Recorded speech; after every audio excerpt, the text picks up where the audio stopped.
Hey guys, welcome back to Quick Hunts. Today we're going to be talking about a game I backed on Kickstarter and is about to be fully released on the NES, Trophy. You heard me right, a new NES game. Published by the 6502 Collective, the same folks that published Rolly for the NES, Trophy is a side-scrolling action platformer shooter akin to games like Mega Man. I was given a review copy of this game, but this was after I backed the game on Kickstarter, so keep that in mind. Also, because of this, I am playing on an emulator since my physical copy isn't going to ship until June. With that out of the way, on to the game. The story of Trophy takes place on the robot planet Geras 9. Here, Dr. Jared Sword and Dr. Zella Quinn learn of the planet and its inhabitants. After returning to Earth with his robot companion Beeper, Dr. Sword reports his findings while Dr. Quinn remains on Geras 9. When Dr. Sword and Beeper return, they come to find that Dr. Quinn has taken over the planet and set the robots of Geras 9 to do his bidding. In order to stop him, Dr. Sword and Beeper combine their strength and become Trophy. Like I said at the beginning, Trophy is much like classic Mega Man, down to a T, and sometimes to a fault. It's an action game that lets you choose between 8 different stages and eventually a 9th hidden stage after completing the other stages. Gameplay consists of the same side-scrolling shooting action as the early Mega Man games, so if you're familiar with said style, you'll be right at home with Trophy. However, it's almost too similar to classic Mega Man, somewhat cheap difficulty and all. Trophy can jump and shoot, and that's all you need to know. He also moves kinda slow for my liking, and his sprite is a little tall, but otherwise plays just fine. Control is tight and responsive, however Trophy's jump is a little floaty. For the most part, this isn't an issue, as seasoned Mega Man fans will have no problem adjusting. However, there's a big problem with this game, and that's the level design. Levels seem designed with an NES hard mentality, and I've said this before, but that doesn't necessarily make for a fun or memorable experience. Levels seem almost designed to be malicious in their enemy and hazard placement, to the point that many segments are frustrating. Pits can sometimes be just barely short enough to cross, or spikes are arranged in the most annoying fashion possible. Some platforms are just out of reach, and some graphics are deceptive, not being clear on where the hazard is until you've already fallen for it. The game constantly is handing out free lives, and to be honest, this feels like a band-aid approach to try to equalize the game's difficulty.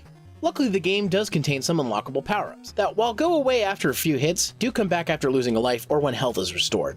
Speaking of, health is restored when picking up trophies dropped by enemies. Unlike in Mega Man, however, the bosses do not offer weapons upon beating them. And that kinda sucks, though I can't fault the game for this, because if outside the Mega Man franchise, not many NES platforms did that, so it's not a fault of the design. If it hasn't been apparent, Trophy is a tough game, and not always for the right reasons. Apparently though, I'm in the minority on this, as most people are calling this game easy. Look, this isn't my first rodeo. I know the song and dance of this type of gameplay, yet I've never been a fan of what people call NES hard. I enjoy a lot of games that are of that status, but I've always been one to say good game design can triumph when working within limitations, rather than using a system like the NES's shortcomings as a means to make a game needlessly difficult. Besides, the same people that say Trophy is easy also called Mega Man 11 a gimmicky disappointment, which I wholeheartedly disagree, and I've made a nearly 20-minute video explaining why. On the presentation side of things, Trophy is incredibly fantastic with graphics and sound that really give the feel of NES-era games. Of course, being on the NES itself helps as well. Tiles, sprites, and color all help shape a very nostalgia-inspired but new experience that would make any classic gamer smile with glee. I'm especially impressed with the bosses, as they're all really big and detailed. They're also hard as hell, but have patterns that even when mastered can make for some intense fights. My only issue with the graphics is they seem kinda basic even for NES standards. The simplified design goes back to my gripes of being unable to sometimes differentiate what's a hazard and what isn't in some stages, where sometimes I wish the pits were just black squares. At least I wouldn't be mistaken in what I can and can't walk over. The music is incredible. It not only fits the NES and Mega Man aesthetic, but adds to the overall experience. It is a little basic even in terms of the NES standard, and I can't say it's catchy just yet, as I need it to sit with me for a little longer, but it's one of the best parts of the game. The sound is appropriate for the hardware. Not much to say, as it's hard to judge based on the limitations of the NES. Overall, Trophy is a fun but flawed game. It takes the nostalgia of classic NES games to heart for an enjoyable but frustrating experience. I received my review copy near the end of March 2020, and by the looks of the email I was sent, the game is basically done, so not much outside of tweaking the graphics and level design will be changed for the final release. With this video coming out so late into the game's development, I highly doubt my criticisms will affect the game in any way, but I wanted to still seek this out because my pal, the ultra-healthy video game nerd, reviewed another one of 6502 Collective's games, Rolly, and it turned out pretty good. With Trophy being inspired by the Mega Man series, I wanted to give my perspective as a fan of the Mega Man series, so that any of my viewers planning on getting the game will know what to expect. Regardless, Trophy is a game for fans of retro games, platformers, and Mega Man, and I recommend it. That's all for this Quick Hunts. I'll see you on the next one.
last decade was huge for gaming. We saw the end of the 7th generation at the beginning, and we were closing in on the end of the 8th generation in 2019. Many franchises were started, revived, and died during this time. Gaming became more popular than it's ever been with the rise of streaming and content creation. All that being said, it all comes down to the games, in which I had to narrow down a list of 112 games I played to about 20 I liked above all the rest. Just like my top 10 games of 2019 list, remastered and updated ports are excluded, but remakes are fair game. With all that said, here are my top 20 games of the last decade. Number 20.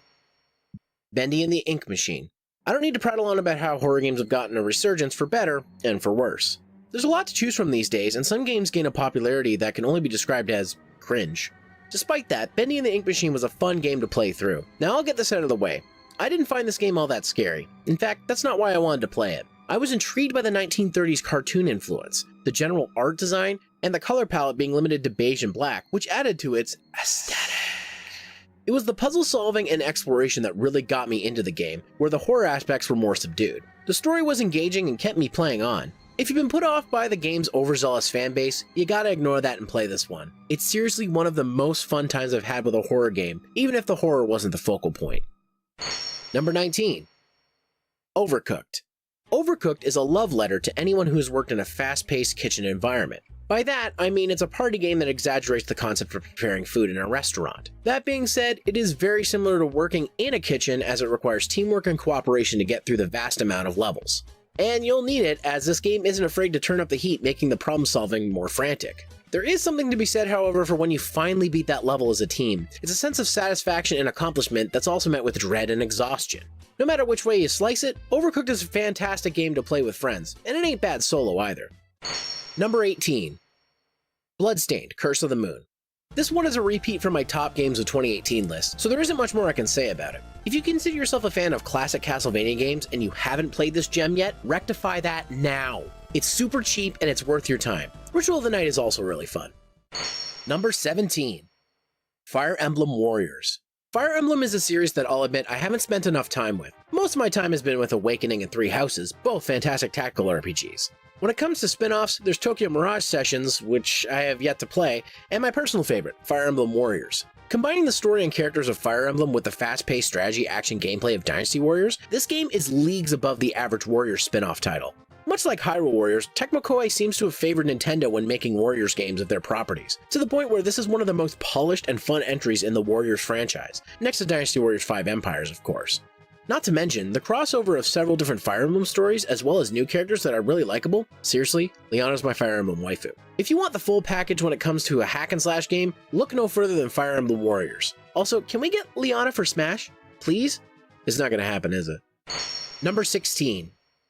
Yooka-Laylee and the Impossible Lair. This is another repeat, this time from my top games of 2019 list. If you saw that list earlier this year, then you know my feelings on it, so I'll make this brief. It's a side-scrolling platformer akin to games like Donkey Kong Country, Earthworm Jim, and Yoshi's Island. It also includes overworld segments that include puzzles and unlockables for progressing in the game. While I'm not as fond of this, it does add more depth to the standard platforming formula, and is actually really fun. If the first game in the series just didn't grip you, trust me when I say this one definitely will. Number 15. Doom 2016. I've never been a big fan of FPSs or even Doom in general, but I struggle to think of a better example for the type of FPS I enjoy than the original Doom, or one of its many iterations. So when Doom 2016 hit the scene, I was very interested, and damn did they get this right. Taking all the things that made the original Doom so fun and turbocharging it to the modern gaming spectrum. Where Doom 3 failed as a successor to the series with its more story-driven and horror-inspired Half-Life-esque narrative and gameplay, Doom 2016 goes right for the jugular with balls-to-the-wall gunfighting action that reminds me of my favorite twitchy shooters from the late 90s and early 2000s. Only misstep being that the puzzle-solving, level layouts, and backtracking certainly make it feel like a 90s FPS, almost to a fault, but it makes up for it with being just a fun game to play that it's forgiven for its setbacks. I have yet to finish Doom 2016, and I want to because I recently picked up Doom Eternal for PC, and I've been watching folks like OneRoll and Decooters ripping and tearing it up on Twitch. If you've been missing an era of FPSs inspired by the original Doom, Doom 2016 is a delightfully bloody masterpiece among a sea of bland and brown-gray shooters. Number 14. Yoshi's Woolly World. The Yoshi series is an interesting one. Yoshi's Island is a fantastic, if not difficult, side-scrolling platformer for the SNES. I never finished Yoshi's story, but I want to someday. And I don't think I need to talk about these. So I think it's safe to say that no one really knows what the series is going to do next. Yoshi's Woolly World is a surprising turn to form that also innovates on the Yoshi series. It starts off all cute and newbie friendly, but then it just becomes, I just want to stop dying! This was the first time since the original Yoshi's Island that I just sat down and immersed myself in a new game in the series, and it was worth playing through, even if the last few worlds really busted my balls. I recently picked up the next game in the series, Yoshi's Crafted World, when it went on sale. I haven't had a chance to play it yet, and I've heard it's not quite as good as Woolly World, but I'm sure I'll get to it eventually. If you've been disappointed with the sequels to the original Yoshi's Island and have been craving something more akin to the first game, don't let the cutesy exterior fool you. Yoshi's Woolly World is the full package. Number 13. River City Girls. Yeah, this once again is another repeat. Like I said in my top 10 games of 2019 video, River City Girls is one of the best beat-em-ups in recent years. It keeps the Kunio series staples such as an open world, RPG elements, and fun combat. It's even more fun with a friend and doesn't skimp out on the details. If you've been craving the next best beat-em-up, this is one you can't pass up. And Kyoko is still best girl. Oh my god, I love her, she's adorable. Number 12. Earth Defense Force 4.1, The Shadow of New Despair. This one might come as a surprise, as I just talked about Iron Rain being my favorite of the series in my top 10 games of 2019 video, but this is a game you certainly can't pass up. Not the most polished of the series, but still, EDF 4.1 is a ton of fun and a clusterfuck of lasers, giant insects, and robots. If you want some dumb fun, this game delivers and then some.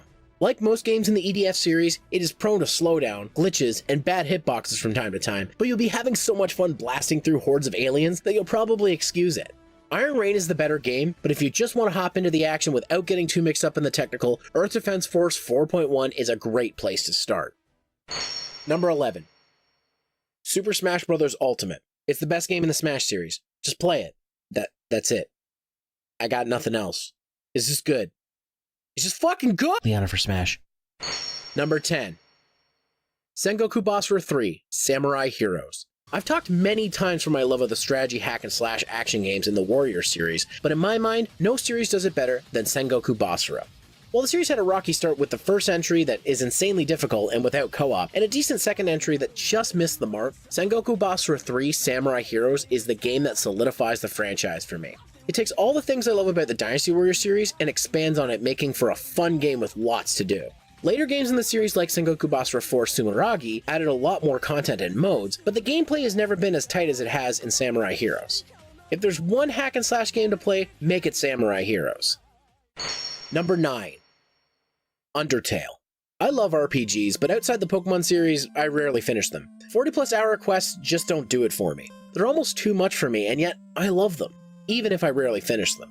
Then I played Undertale, and I gotta say, this might be one of my favorites in the genre. It takes all the good and interesting things I love about RPGs and presents them in a new and innovative way that makes it stand out above the rest.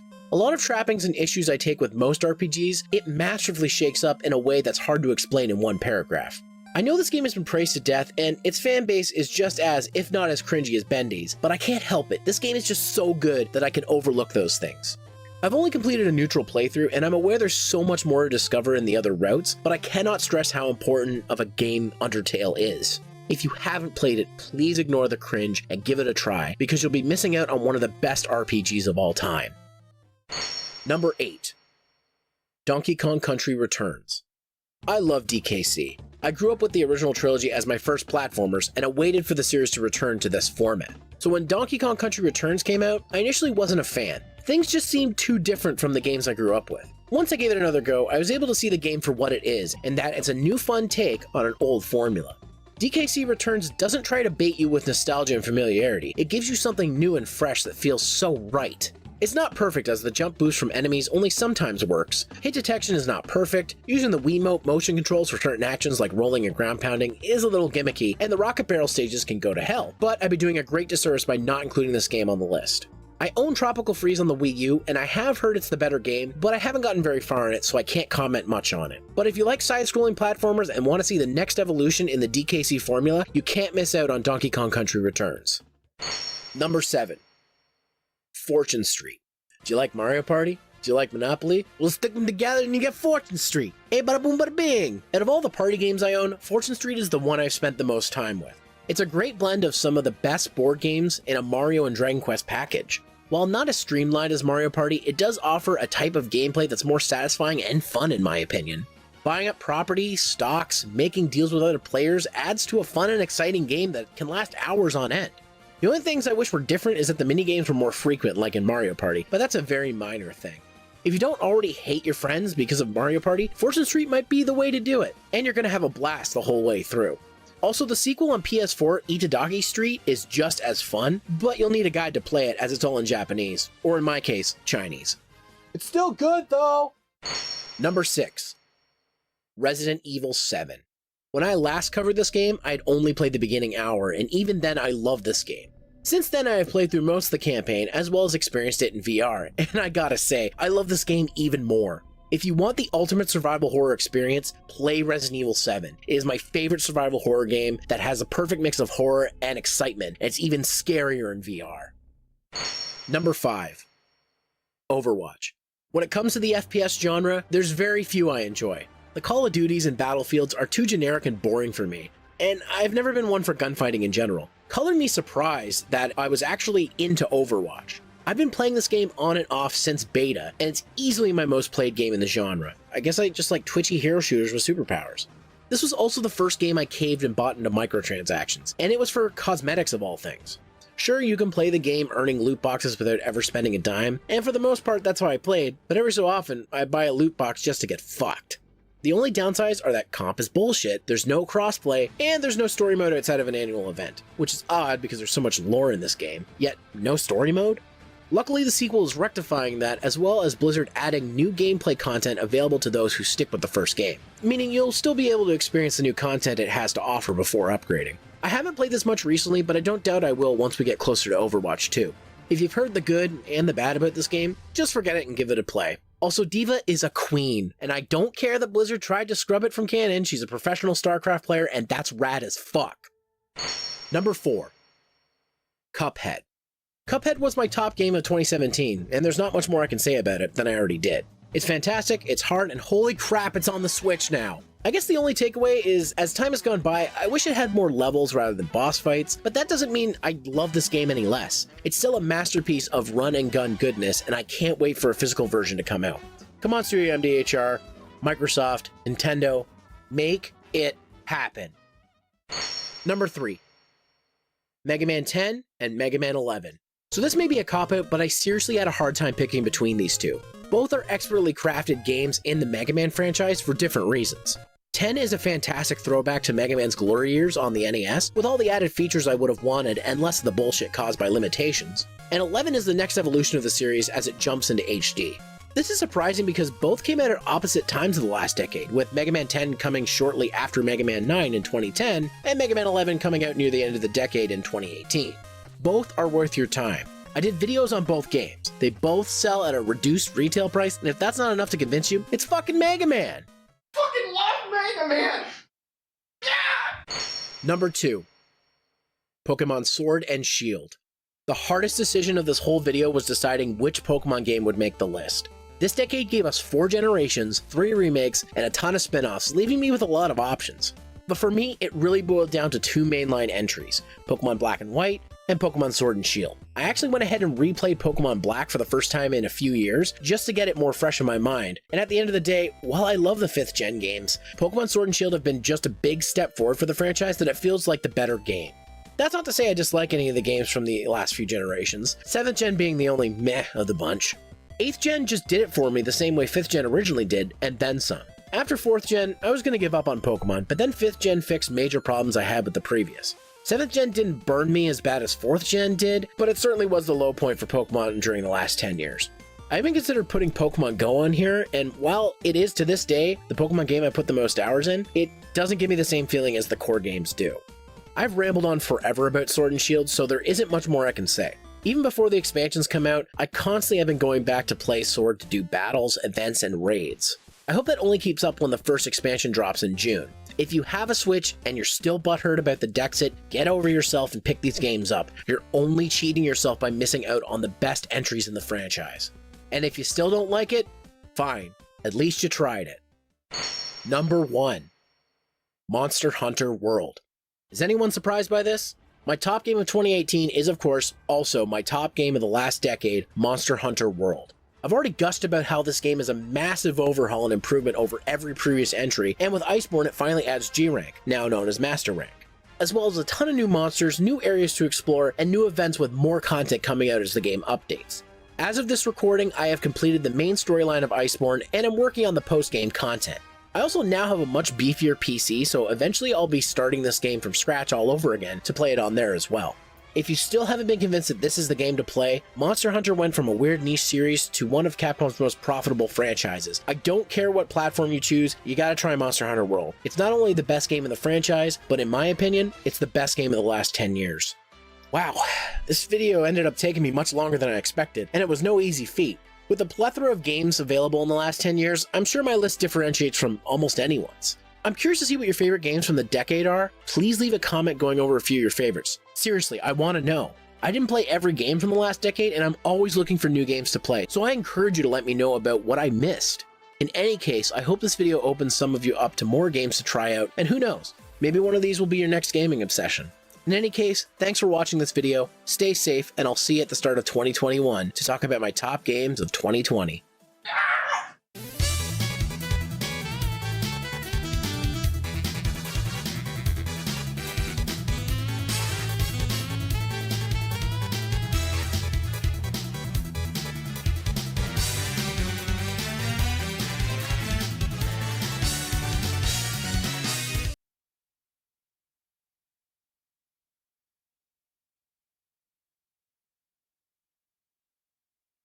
Hi. I'm sorry I'm late. The game needed more. I forgot. I updated it on my phone earlier this week, and I forgot that I needed to update it on my PS5. So that's why it took me a bit. But anyways, I'm here now. I'm here. I'm queer. I don't have beer, but I do have grapefruit drink.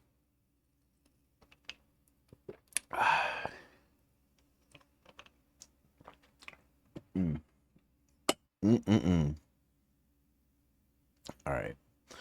Let me pull myself up here. Hi. Hope everyone's doing well. Gotta thank Half Dan for following me 4 hours ago. And Season of Slaps for following me 3 days ago.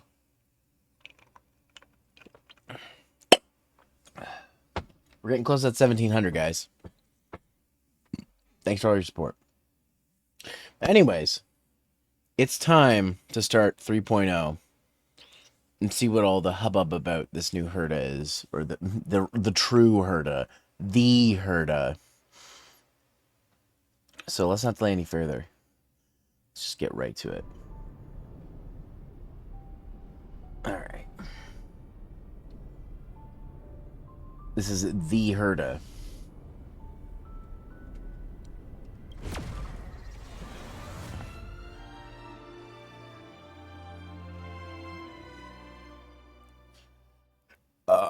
Excuse me. All right. So first off,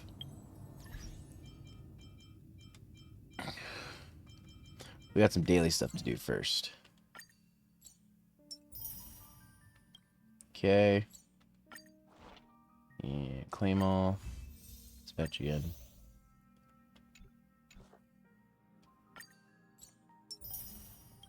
All right. And let's check the nameless on it real quick. Oh, new stuff. Okay. We got some events and stuff to do. Let me go first to the travel log, and let's claim day 4's thing for another gold pass. There's the Herta. And let's see. There's this, which we haven't done. We need to finish. I want to finish. Is that the next storyline? Go to Astral Charge. Okay. Leah travel. Okay, I gotta try to do this because you can get some stuff with that. Then there's this. Ooh, somebody used my code? Oh, no. Okay.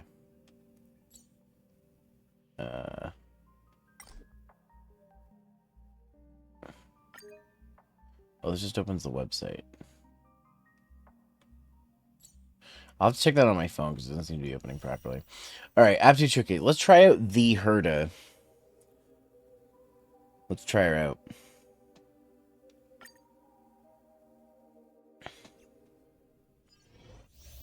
Okay.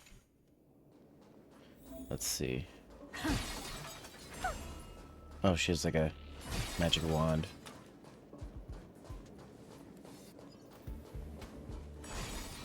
Is that it? I was expecting something bigger. There we go. Okay. Let's try her out. Let's see what we get. Alright. You look tough.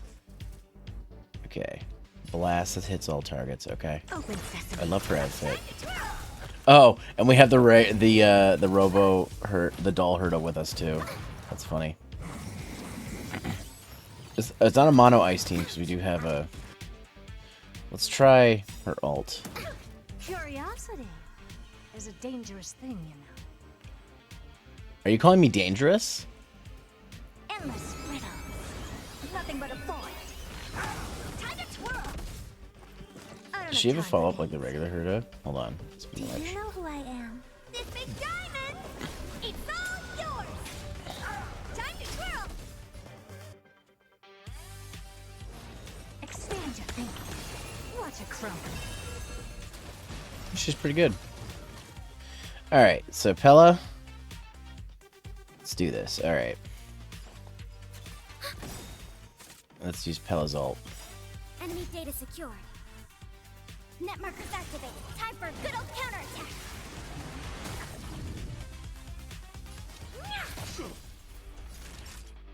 Okay, alright.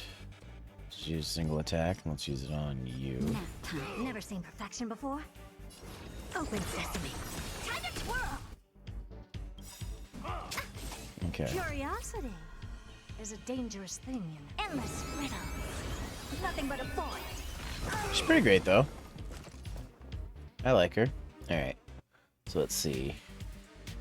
Let's do the AoE again. Expand your thinking. Glimpse the unknown. Time to twirl. Oh dear. It's her AoE. Do you know who I am? This big diamond. It's all yours. Having both Hertas is quite a bit. Commencing support. So I'm trying to find out what the advantage is because the doll Herta has a follow-up, but the Herta, what does the Herta have? Time to make a decision. Naughty child. Okay, let's see.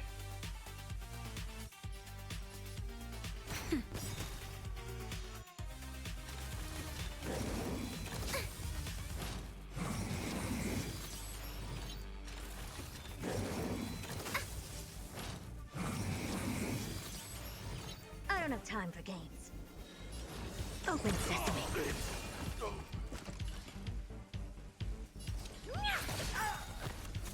Enemy targets detected. Ready for another? Enemy data secured. Sorry. My phone went off. I didn't realize I left it on the floor like an idiot. Yeah, it's not that important. Net markers activated. Time for a good old counterattack. Bloop. Time for a shot. Okay, let's see. Let's use this on. Nap time. Never What do seen the perfection numbers before. mean? Has something to do with her ability. Curiosity is a dangerous thing, you know. Endless riddles. Nothing but a Reading void. comprehension. That was that thing I just got. She's all right. I'll take that. Let's do the trial for Lingsha again, because she's back on the banner. I just want to try her again to see if it's worth going after her or not. Because I don't know if I want to go after her or Herta. I think she's another fire, and I have a lot of fires. Love the way her hips sway when she walks, though. Okay. Spicy, stimulating, something on Let's see. Okay. the the stench of evil. AoE. Time to cleanse the filth. You won't get away. You've got a lot of nerve. Alright, let's use that Trailblazer's ult. Just right. Let the show begin. I still need to get this Trailblazer.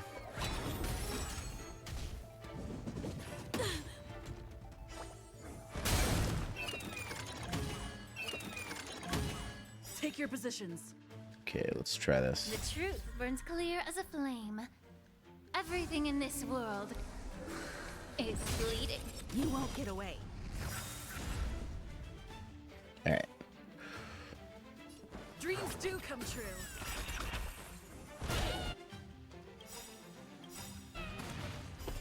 Allow me to purge the root of the problem. The mood is set just right. Let the show begin.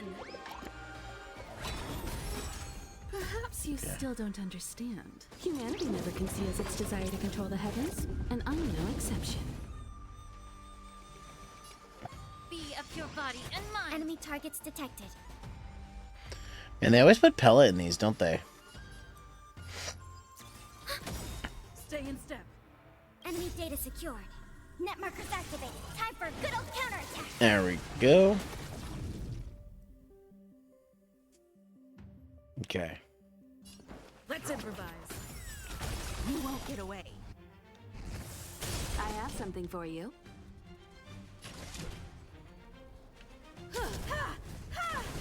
You won't get away. Follow-ups are great. Alright, I'll take that. And then there's Sato. Oh! They give gems too? They give jades too? Interesting. Of course these ones don't. But hey, let's go and do this one too.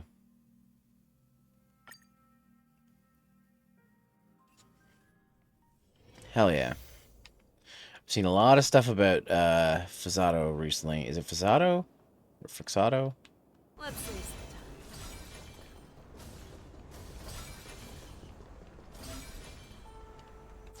All together. Got him.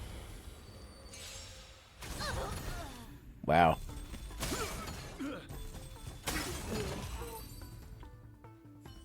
That wasn't the whole trial, right? No, I knew it wouldn't be. Let's see. All together. She's pretty good.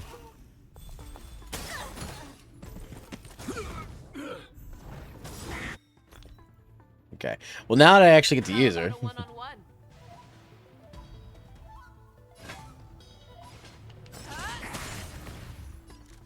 Okay.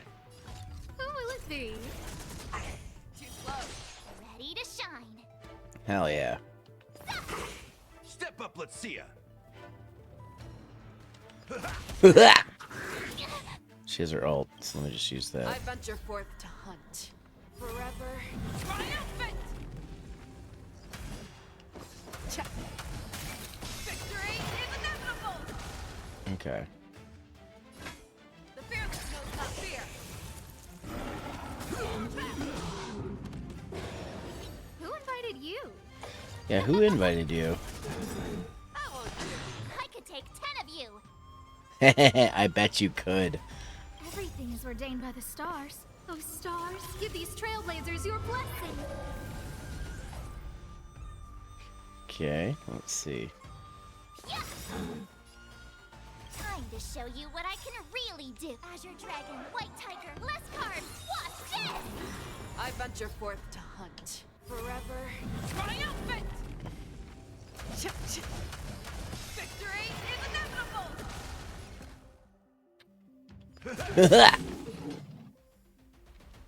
Never hesitate! She's good too. I should have pulled for her. There's no characters that I'm like, ooh, I really want right now. They're just some that I can get. Let's try Jade.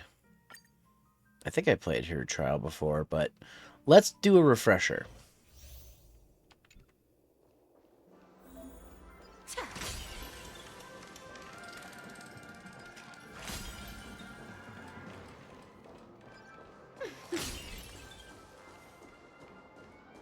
See that one there? Let's wring them dry. Alright. Look, a VIP. Oh, she can hit multiple with her regular? Bending the rules. Time to twirl! Okay. Who will it be? How dare you hit my healer? Do you know who I am? This big diamond! It's Nobody knows who you are, Herta. commencing research. Okay. So, I think we're okay, so we'll just go for the attack.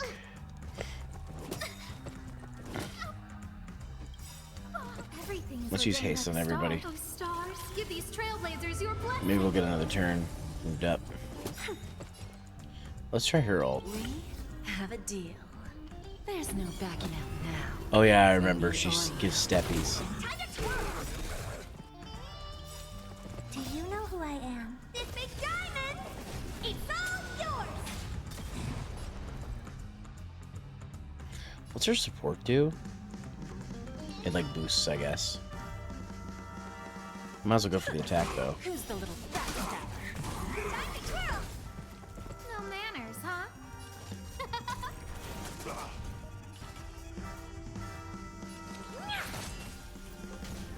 Specimen sighted. Okay. How rude. Who will it be? Give an inch and they'll take a mile. Alright. Do that. Time to twirl! Time to twirl! Got her ult and did the follow up. This big diamond! Here we go. Yours! Yeah! Time to twirl! Time to twirl. Commencing research. Okay, might as well go for you. I think something bit me. Who Okay. invited you? To travel Do some far away. heals. Saving me won't earn you any favors. But it will give me some health. Let's use haste. Everything is ordained by the stars. Oh, stars, give these trailblazers your blessing. What are you looking at? Yeah, what are you looking at? Specimen sighted.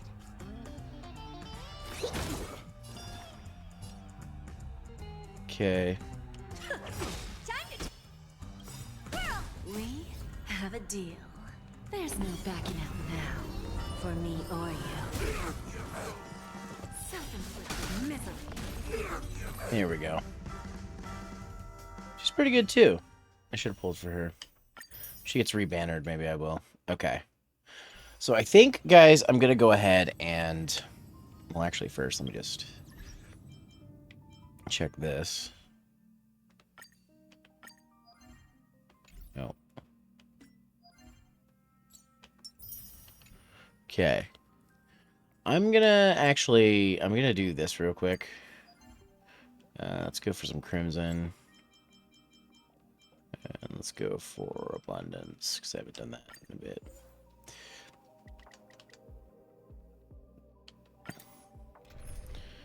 And here we go.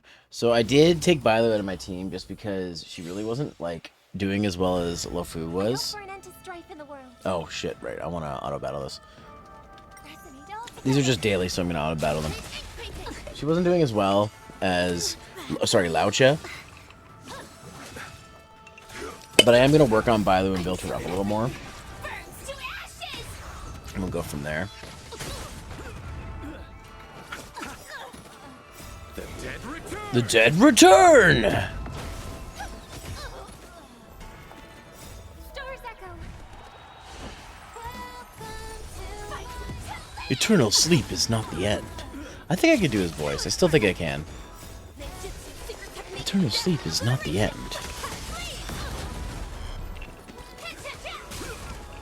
I try to, a lot of time in my voice acting, do,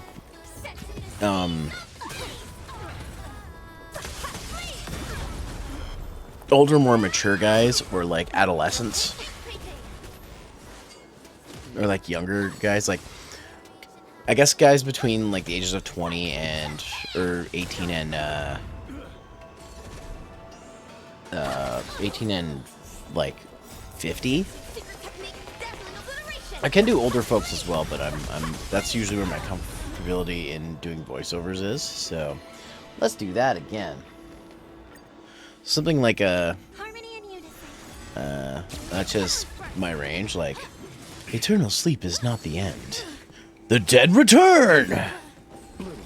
Bloom. Do let's see. Attack! I guess I could do Sam.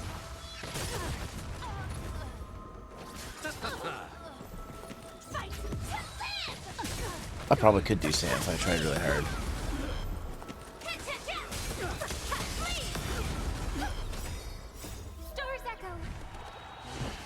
Bloom. Eternal sleep is not the end. The dead return! I try anyways. I feel like I could do what's his name to the general. I try hard enough.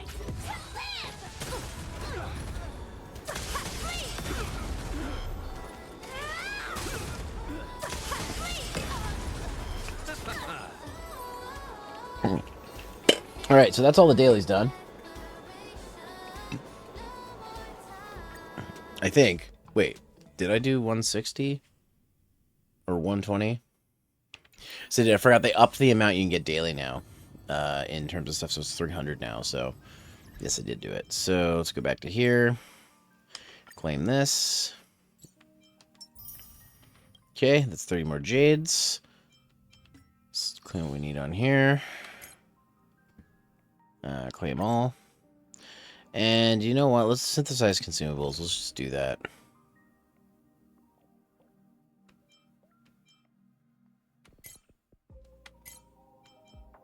So let's do... Right.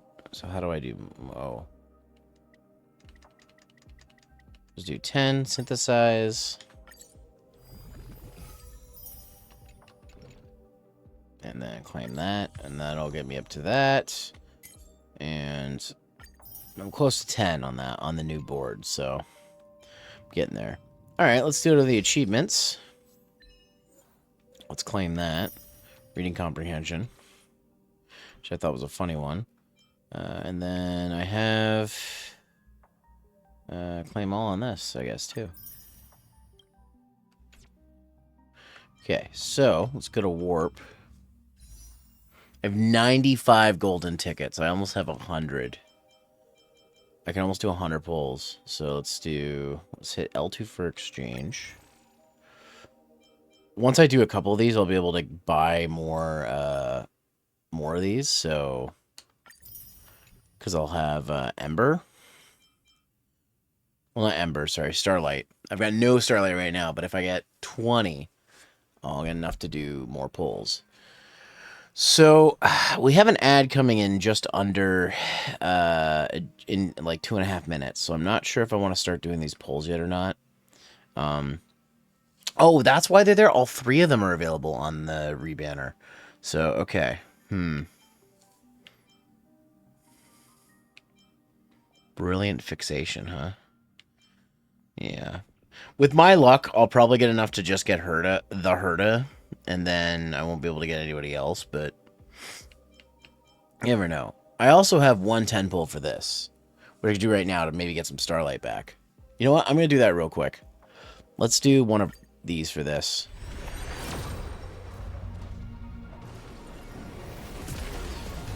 Yep, no 5-star. I expected that, though. I recently got a 5-star from the pulls in this, so it wouldn't be good on the pity for it. See what my 4-star is, though. Hey, another Pella. Yeah, and I got Starlight for that.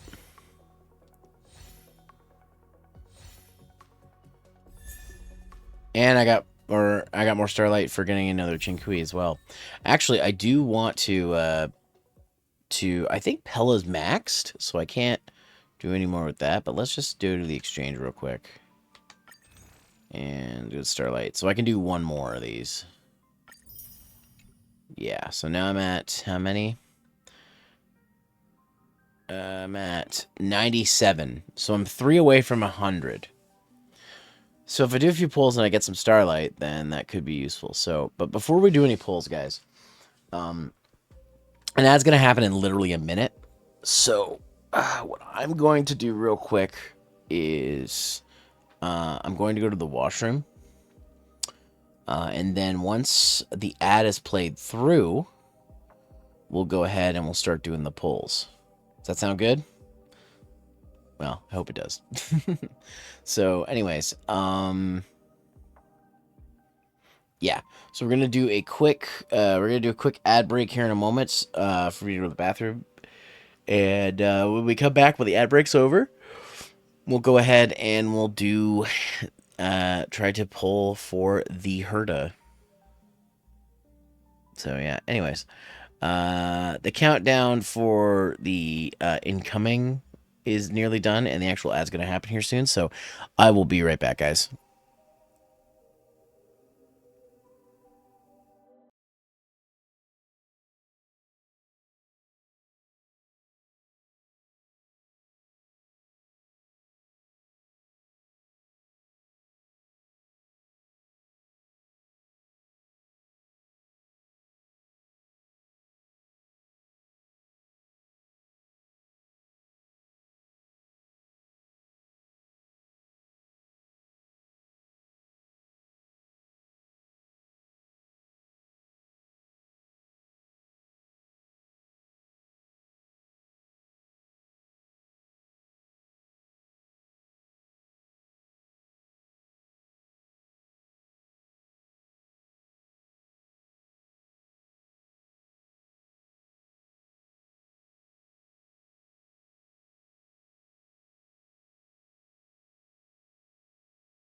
My timing is impeccable because the ad just finished.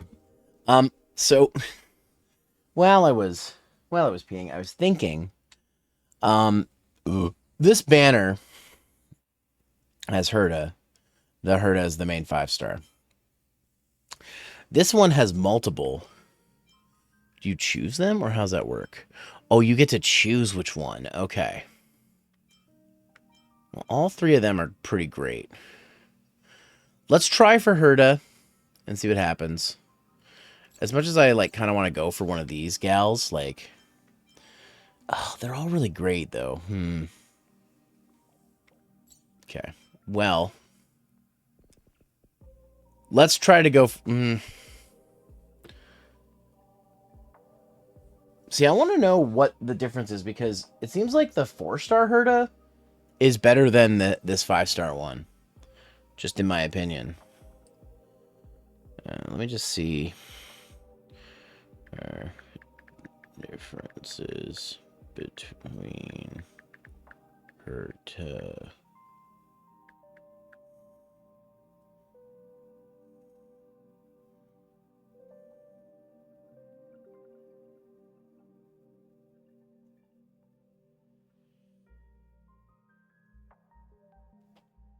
Let's see. What's this say?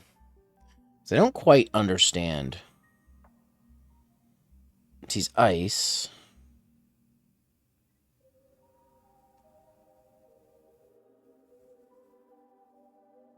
Combat mechanics.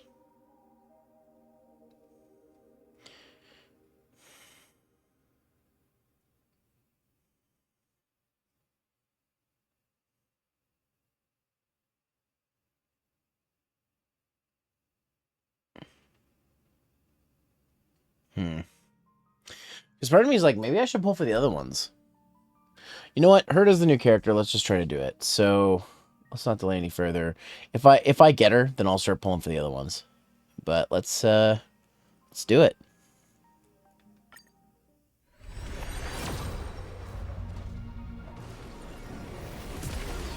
Nope, no 5-star.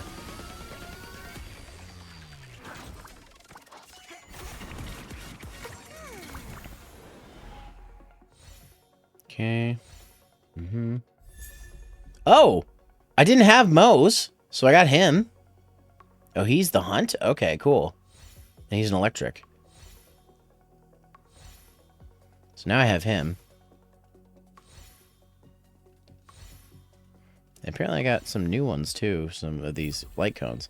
Cool, I got a new character. Cool, I'll take that. Alright, pull number 2. Or pull number 20, I guess. See what we get. Nope, no 5-star.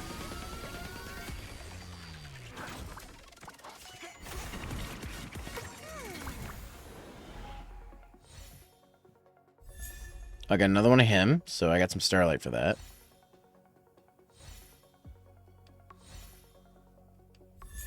I got a third one of him. That's more Starlight. So I got 2 4-stars out of that one. That's pretty good.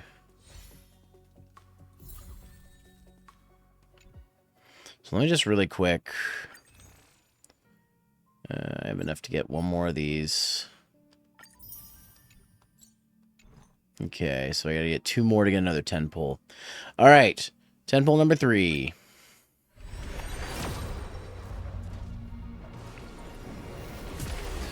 Oh, 5-star.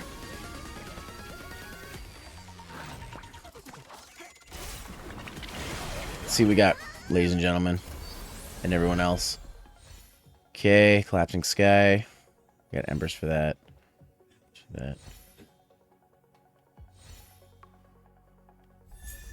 Okay, I got another one of him.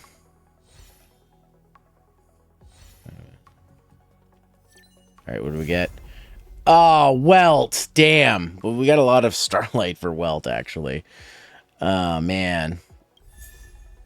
Oh, we got another one of the 4-star light cones. So we got quite a few 4-stars out of this 10 pull. That wasn't bad. So, 3 dupes. Oh, well, it happens. So, I'm pretty sure that means I'm screwed on the pity.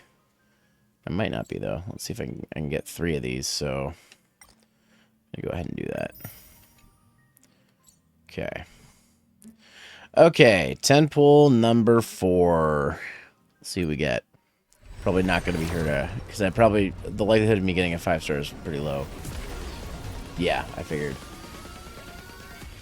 Another 4-star.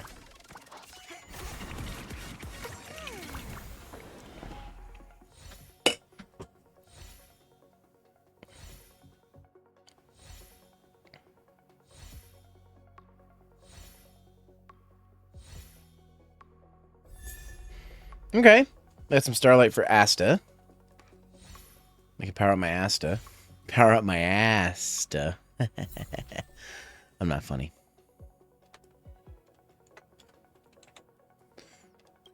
Okay. So. Yeah, it's not enough for me to get another one.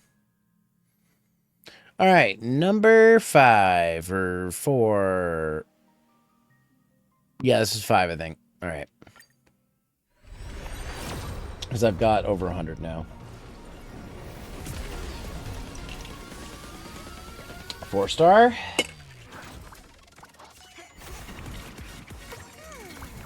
Let's see what we get. Okay.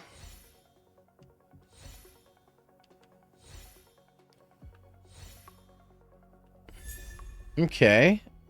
Another one of you, which I'm pretty sure I've maxed out, so it's just Starlight. Another one of you. He's going to be, like, buffed up. Mose. I've gotten so many of them. Is it Moz or Mose? Anyways, he's going to be buffed up. So, let's see. If I can get another one of these. And I have almost enough to get another one. Alright, guys. Number 6. Let's go.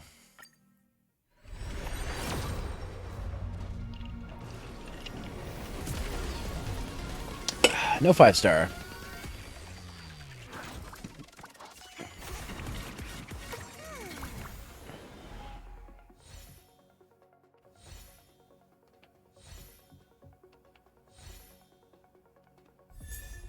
Oh, I got another one of her light cones. Sweet. So that means I can build up her. Build up.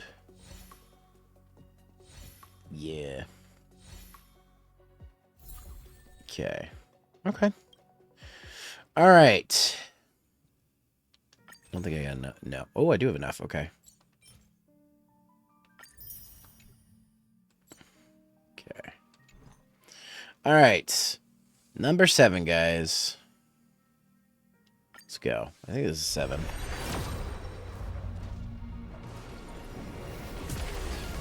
Oh, a 5-star. Ooh, is this going to be Herta? The Herta?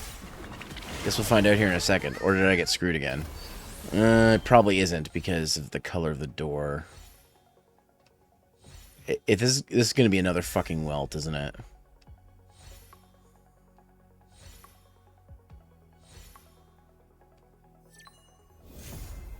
Oh, I got her! Oh, okay. Okay. Okay, so the reason I didn't think is somebody told me the door color matters. I don't think that's true then. Anyways, awesome. I got her. I got the Herta. So cool. That means I don't need to keep pulling for her. Pull for one of the other characters. Hell yeah. That worked out. Okay, so before I do that, or should I pull for her light cone? Honestly, I don't know. I'd rather get one of the characters. So, I got 3 more 10 pulls, guys. Should I go for Lingsha, like I did before?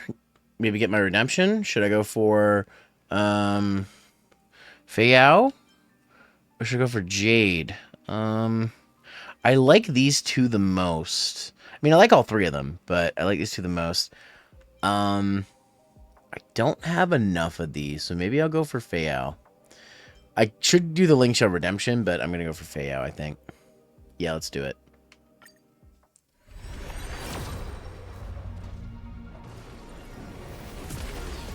Yeah, no 5-star. Didn't expect there would be. So I got Herta in 70 pulls. That's not bad. I was expecting not to get her, honestly.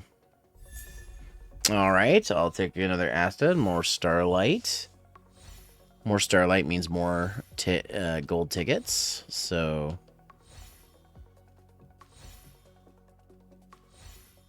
Alright. Let me just real quick see... Oh, I've got enough for another one of these. And almost enough for another one. See, I've almost gotten, just from doing pulls, I've almost gotten another 10 pull. Anyways, second try for Feiyao. I think I'm saying her name right. Feiyao. Nope, 4-star.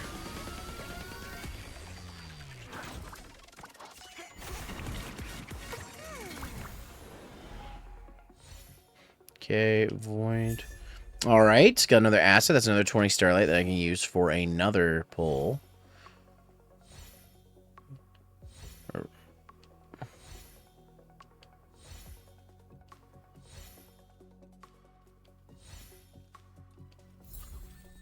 Okay.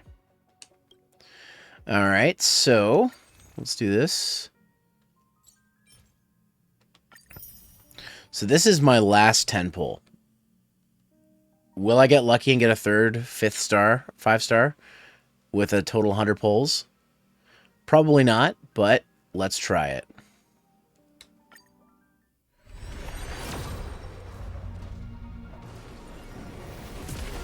No. No 5-star. It was wishful thinking.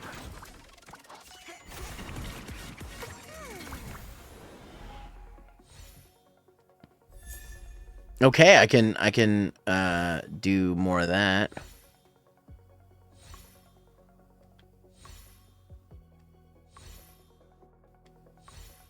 All right.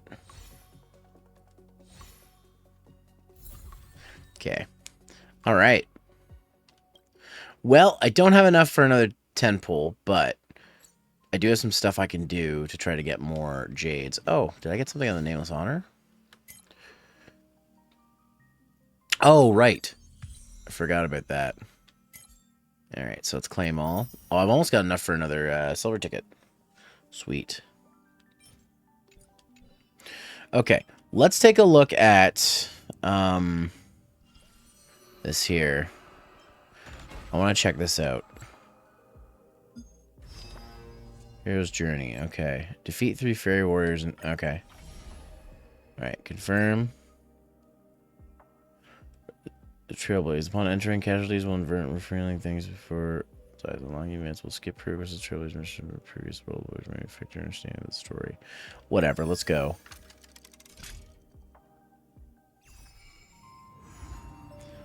Silver Chariot! Away the beckoning land. Wait, like the stand? Silver Chariot?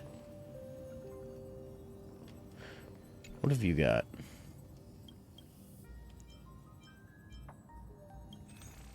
Let's see, what do you got? Oh, it's all food stuff.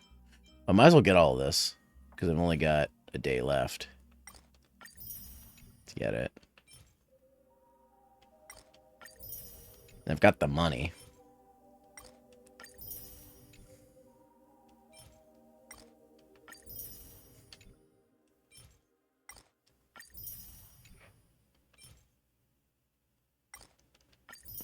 They made a face out of the food. There we go. How much money do I have? I have 2,267,000. Well, oh, actually, no, more than that. 22,671,059 credits. I have 22 mil. 22.56 mil. That's a lot. I just get credits like crazy, though. Okay, so what is this about? What's that first thing?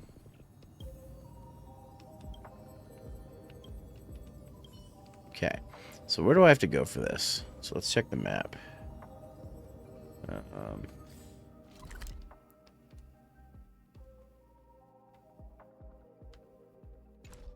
Hold on.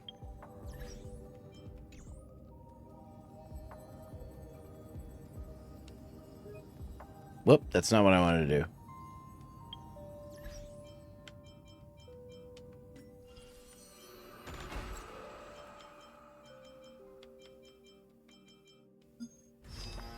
How do I get there? I want to go.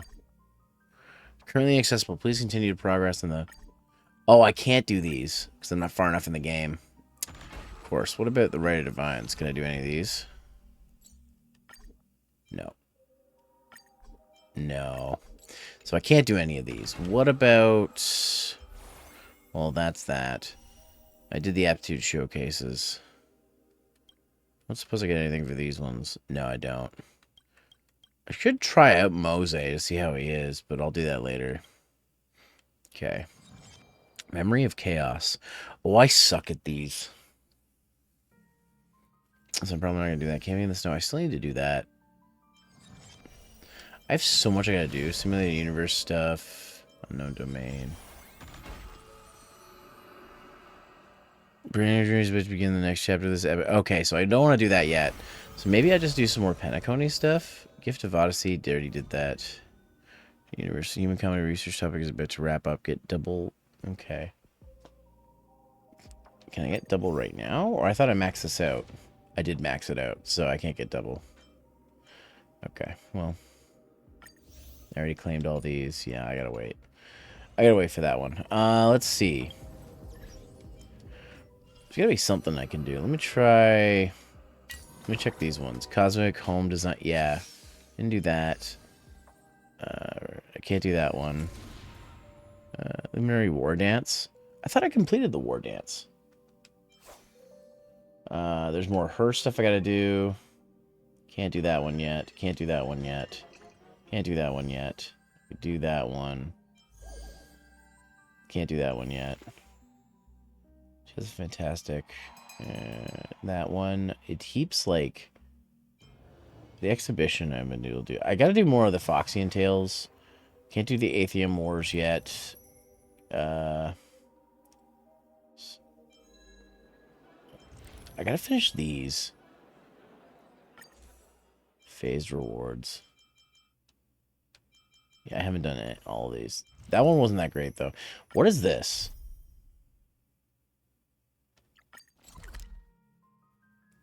Let's go. Yes. I should do more of the Penacony story so I can unlock more stuff, but I just want to check this out real quick. Same great taste. Oh, my name's Xiaohan. Are you feeling... Then Oh, a visitor from afar. May I ask you a question? Do you like our Mali? Do I? Then I'll have to make sure your first visit here is a good one. I hope you don't mind me prattling on, but since you're an outworlder, are you familiar with the IPC?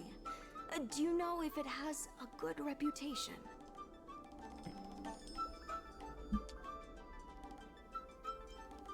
Findy. I've never heard of that before.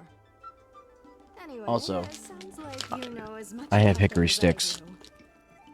Well, I can't just leave you here empty-handed. Take a look at the menu, order whatever you want. It's on the house.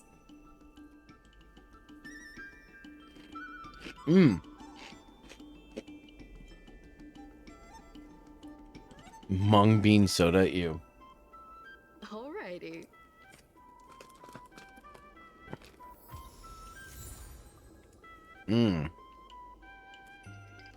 For Bilo.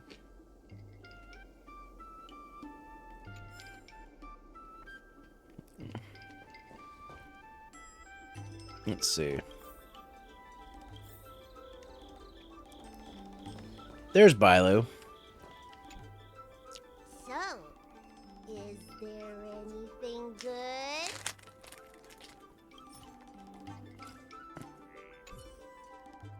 Ah, I hit the wrong button. Is there anything good? Fantastic! Hey, how did you know my favorite food? Great, but it looks like you only brought enough for one person. What am I supposed to do? All right, if you say so. Ah, it's the Dragon Lady. Here, I'll get you another serving, and no need to be shy. Thank you, Auntie.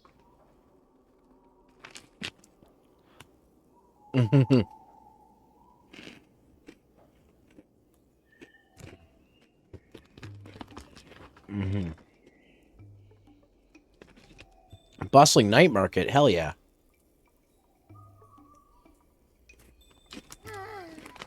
I'm so full of snacks I can hardly move. I haven't even gotten around to business yet. I wanted to stop by Elegance Pagoda to buy some medicine jars while I'm out. Come on, let's go. Okay. I guess we're taking Dragon Daughter out for some shopping. For this little side quest thingy. Sorry, I finished the hickory sticks and now I'm washing my hands a little bit. Dazzling and converging flames. They made my hands all greasy. God, I love Rappa. Have I said that enough? My team is basically the wives and Laucha. The wives and Laucha. Am I not? Hey, am I not considered a wife? Laucha, you're pretty, but you're just a pretty face. I'll have you know, I'm the greatest healer in the game. Yes, we know.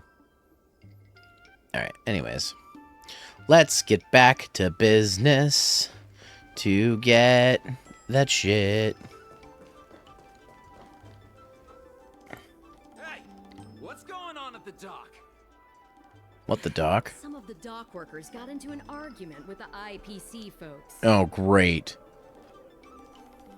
Watch your words. No need to be aggressive here. Is it the same dude? Sounds like trouble. What if someone gets hurt and needs medical attention? Come on! See your priorities, Bailu. You know what? I'm humoring you because I did just recently unlock you, so I'm going to humor you a little bit. When did you decide to show up, little Miss Feisty? How is this any of your business? As a Cloud Knight, I can't just sit back and do nothing when I see civil unrest. And for your information, my name isn't Little Miss Feisty. It's Sushan. Wow. These IPC guys always are up to no good. Allow our Room Alley Merchant Guild to take care of this matter. You're from the Merchant Guild? What a joke. You people can't take care of anything. Everyone here knows that our Room Alley Merchant Guild is as incompetent as it is dysfunctional. The lease for the docks isn't even paid yet. Anyone care to guess whose fault that is? I'll tell you, the Merchant Guild's. This guy's always causing shit. Then say it out loud so everyone can hear. Our Room Alley Merchant Guild apologizes to every vendor here for defaulting on the lease and leaving us to pick up the mess. Better yet, get down on your knees and beg for forgiveness. I fucking hate this guy.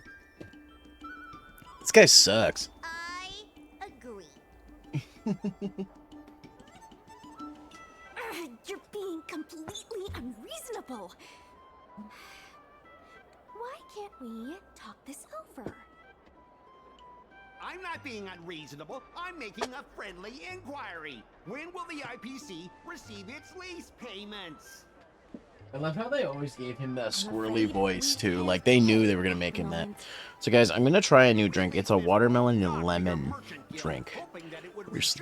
We recently picked up. Look at it now. A perfectly good freight dock has gone to waste. Oh, my God. This guy... Everything this guy is in. That doesn't mean they'll never make the payments, right? Don't be so gullible. How about we It make a smells little good. deal? If the Merchant Guild can pay back the money it owes, I'll get down on my knees and apologize to all the people of our Room Alley. These IPC guys are... They're always about challenges, Loud too. and clear. I'm a raving idiot howling into the wind, and then I'll bark like a dog. How does that sound? This guy, he always does this. Okay. Maybe I think he's into it. And if they can't? Oh, that's simple. You apologize to me in front of all the people of our Room Alley, and you bark like a dog. This guy's into some weird shit. It's not weird, I guess. I shouldn't kink shame. But he's like it's almost like he likes losing and being told and telling people what he wants them to do. I'm like, dude, just get a dom. Just get a dom. Get a mistress or a master or something. Who can like publicly insult you or whatever, make you feel good. Keep watching the drama. What should she do? Deal. You all heard that, right? I'll be waiting for you. Come on, let's get out of here.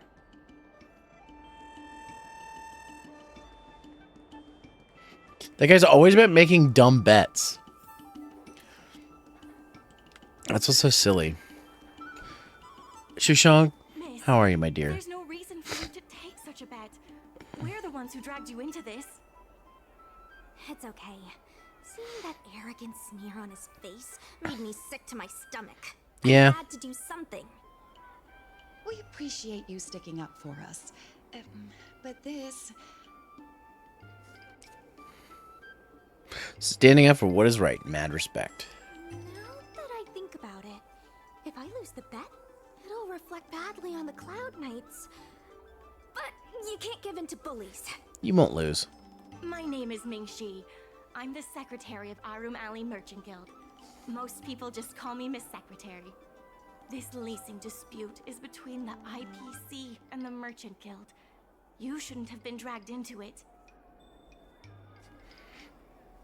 It gets a little Sure late is. for that. I've already started placing bets. So, is it true that the Merchant Guild can't pay back the lease?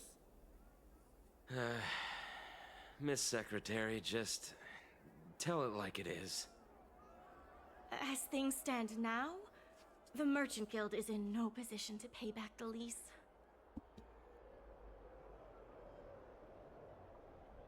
Yes, the entire port. Now we owe the IPC an arm and a leg.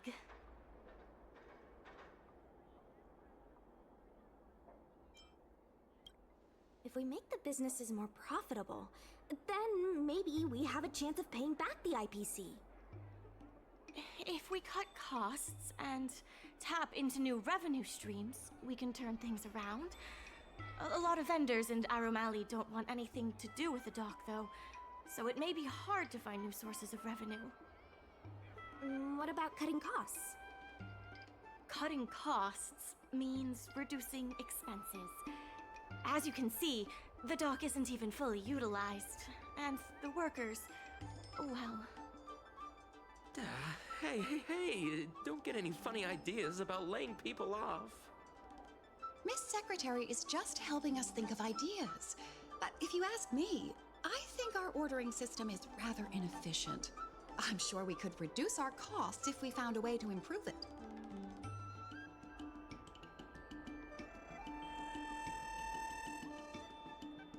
Did the ad play yet? Did you guys get an ad? I didn't realize you were such an entrepreneur. Ha! Well, there's a lot of things you don't know about Even me. the president Interesting hasn't been drink. able to solve anything. Oh, that's Is pretty Shore good. Lifer really up to the job? At this point, I guess we've got nothing to lose.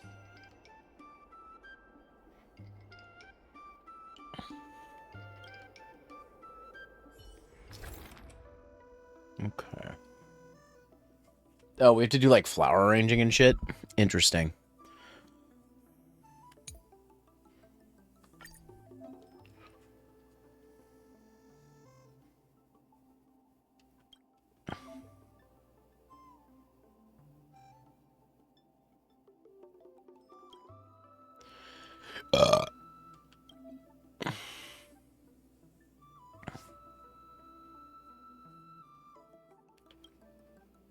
God, economics.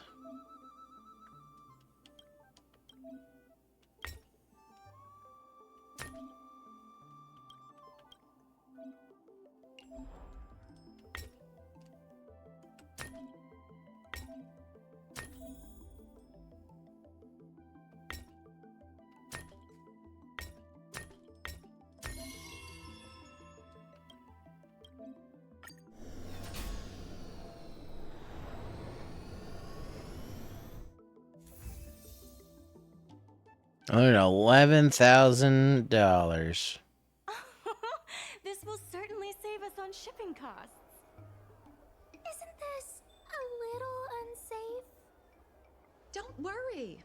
Our motto is safety first. Is it?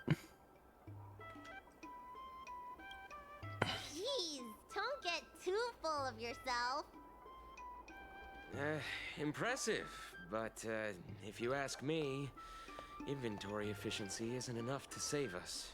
If the Heron Express doesn't deliver the goods, then they're just gonna sit around collecting dust. I see your point. If you have the time, could you accompany me to Heron Express's Arum Alley branch office? Of course. It's just... I'm better with brawn than brains. We know.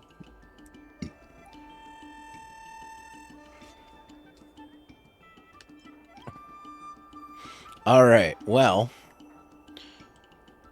Need to go is not very far. It's just over here.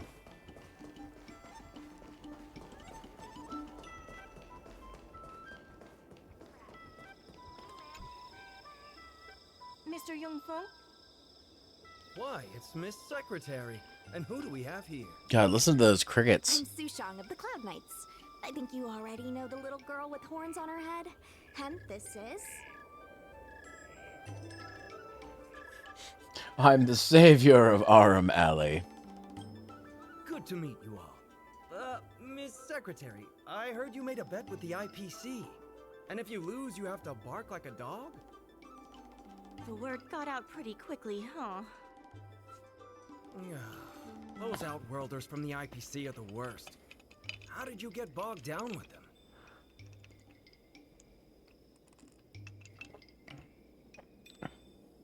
That's right. No one else in Arum Alley needs to worry. It's all on me. We made our inventory more efficient. But the dock workers said we still need a way to distribute the goods. I was wondering if Heron Express would be interested? Those dock workers don't want to take responsibility. And I'm afraid it's not our responsibility either. Then who should we blame? The IPC? The IPC said that they would handle operations at Aurum Alley and promised to give subsidies to the vendors. I suspect they secretly told all the vendors not to use the dock for logistics.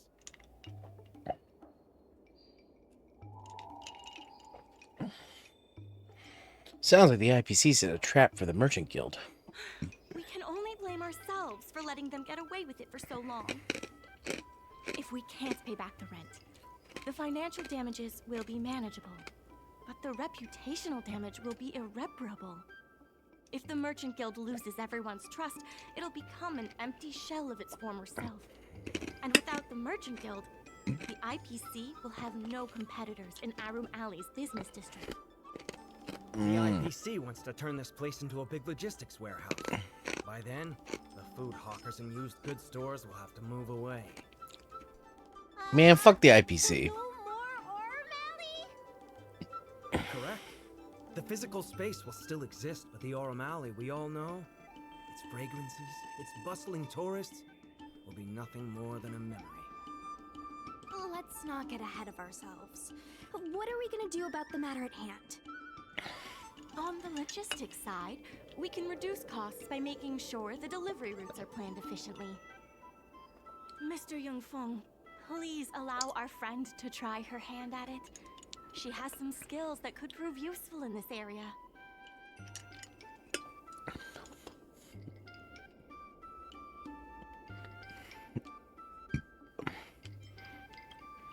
See? She's a quick thinker.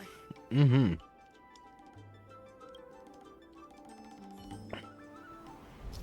Alright. So, more shipping stuff. Okay.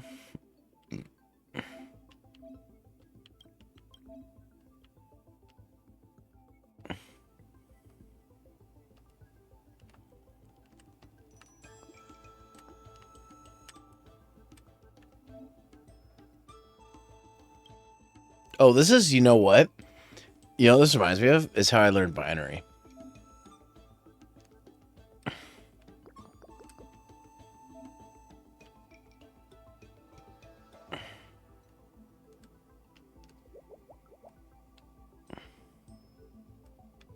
Okay. Okay.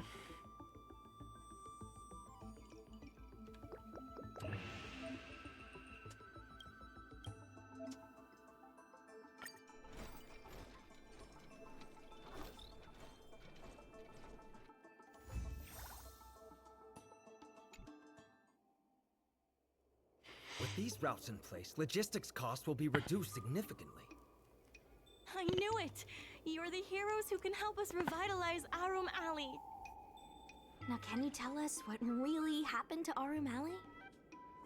Well, Arum What's the Alley connection with was the originally unborn? The busiest night market in Exalting Sanctum. In days past, this alley, famed for its food and commerce, was brimming with aromatons collecting goods for their masters. But that prosperity has long since passed. Restrictions were placed on civilian aromatons, and new commercial centers began to spring up. It was like being on a gentle downhill slope. Everyone knew things were changing, but no one thought it was serious. When the Lawfu was moored for maintenance and trade with the IPC increased, Okay. a new threat emerged for the This Merchant Guild. stuff is kind of boring, so I'm just gonna skip through it. Meanwhile, but therefore, I get the gist of it. why don't you talk it over? Okay. I like this is all voice acted, but it is very, like, dry. I only still.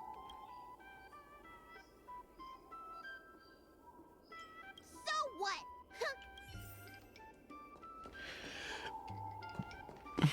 I really hope you can help. I'm not worried about that. My home, gradually, after their coming of age ceremony, the architecture across many of the Yaoqing local. When I saw Ming Si being, if our opponent, I want to help. Okay.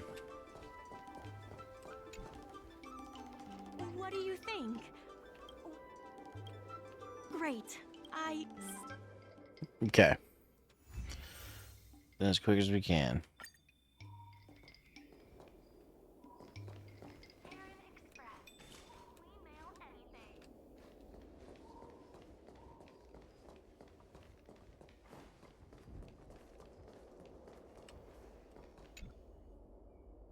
Miss Lian Yan. I'll go ask the president. Okay.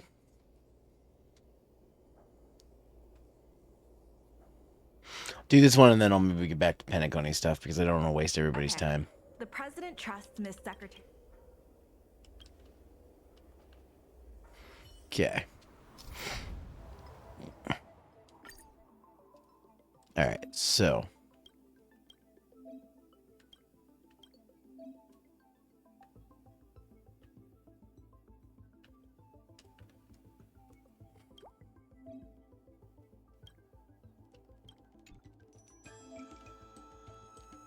Okay.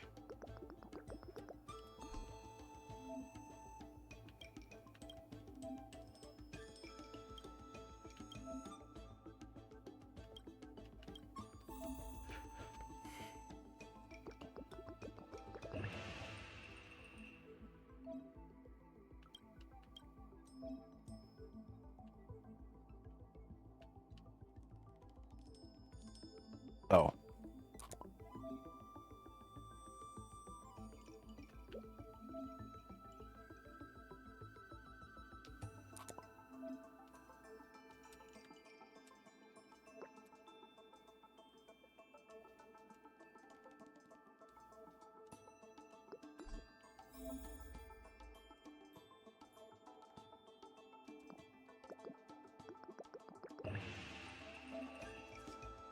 Okay.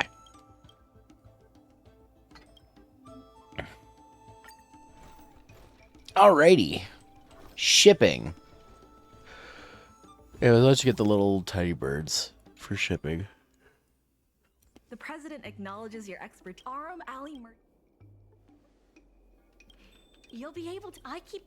If it involves helping. Anytime. The important thing. I'll be off to the dock. Okay.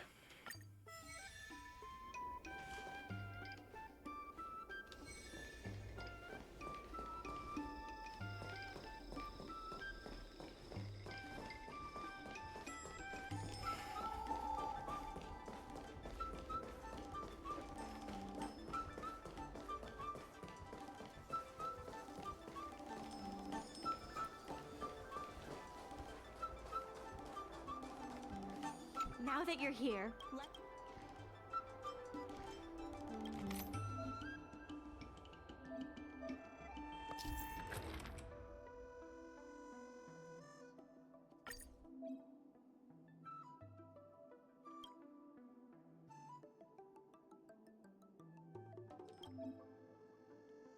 Okay.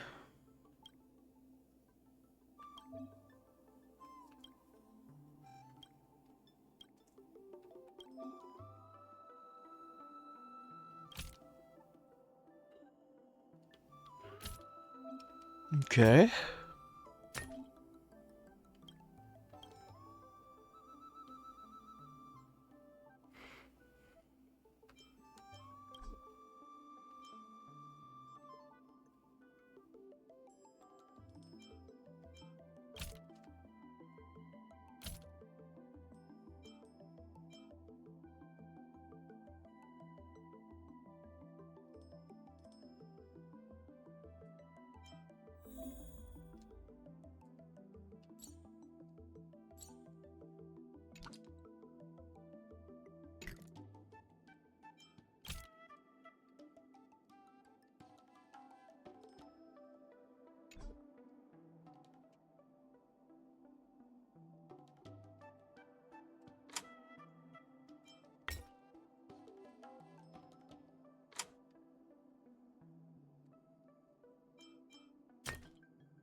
Hi, Sab. I am organizing stuff.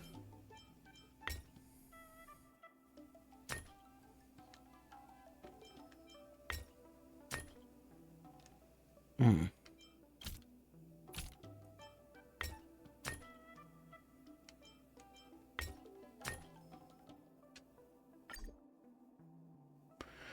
What's the shipping target? Oh, you know what?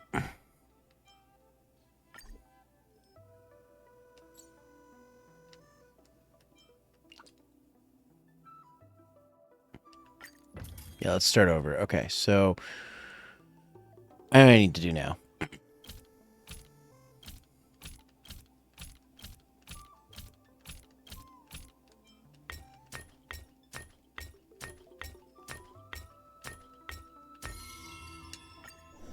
I was reading that completely wrong.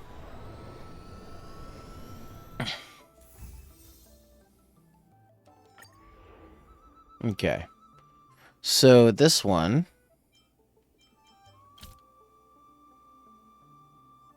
L1.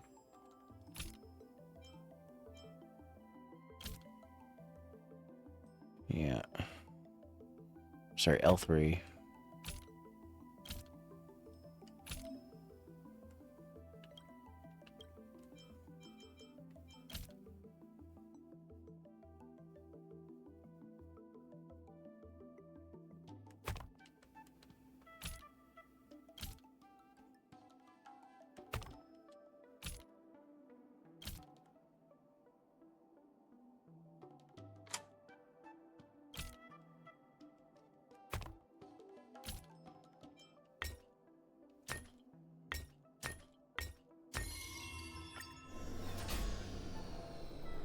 Sab, you were streaming earlier. How was your stream, if you don't mind me asking? Oh.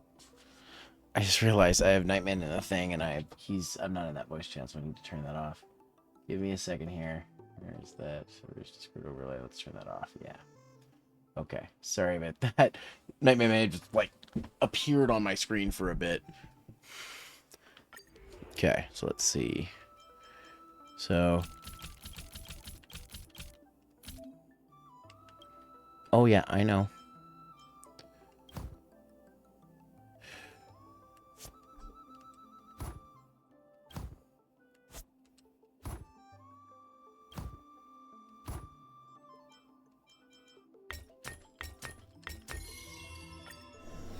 All right.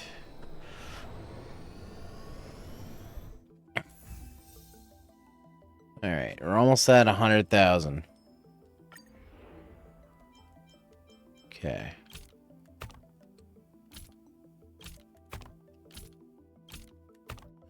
Okay, played remastered PS Vita game. I want more. Just configure a schedule. Yeah. What game was it, by the way, if you don't mind me asking?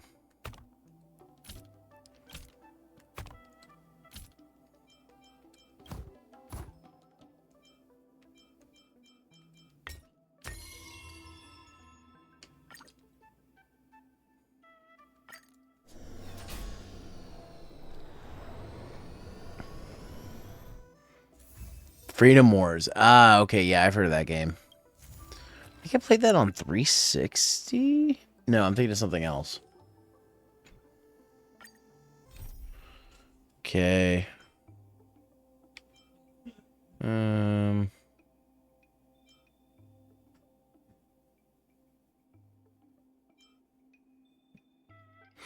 I'm not going to do any more of this right now. Well, I'm so close. I'll just do it.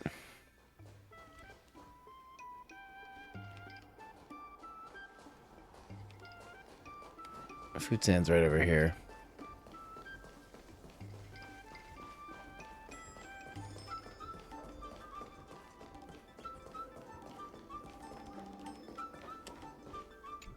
Take your time. There's always something for everyone.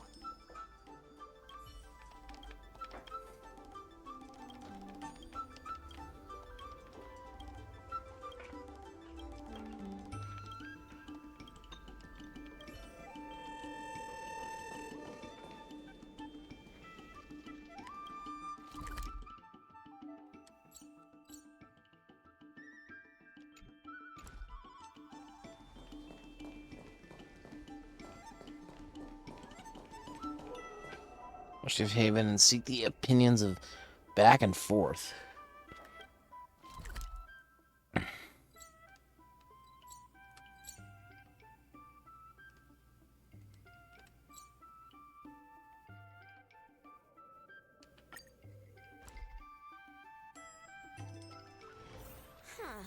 I want to try this. Ninjutsu here is quite. Unleash the vibrant colors of dazzling ninjutsu. Okay, so that was wrong.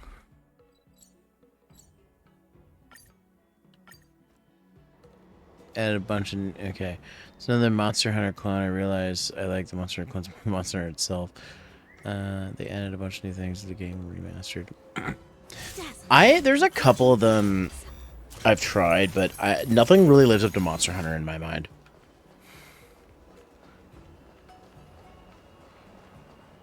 So, I don't know. Maybe one day I'll find one, but...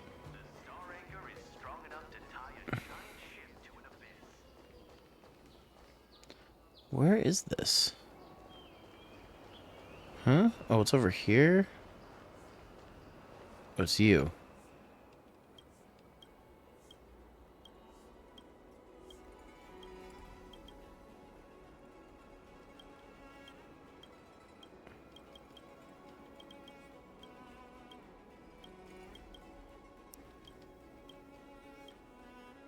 Back and forth. That's the name of these two.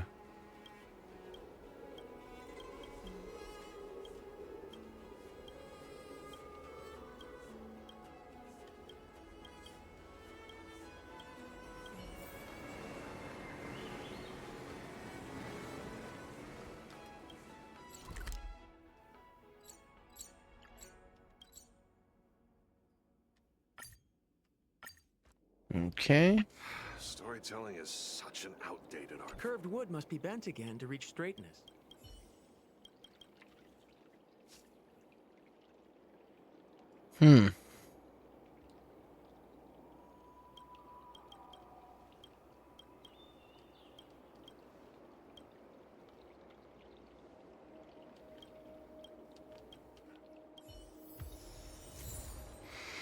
Okay.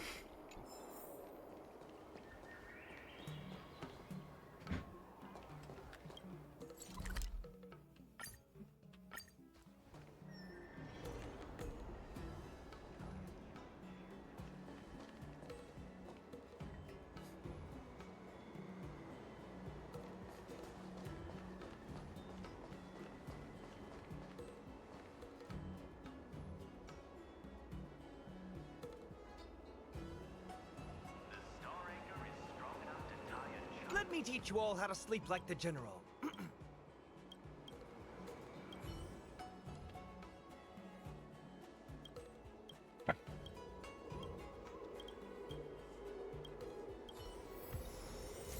Okay.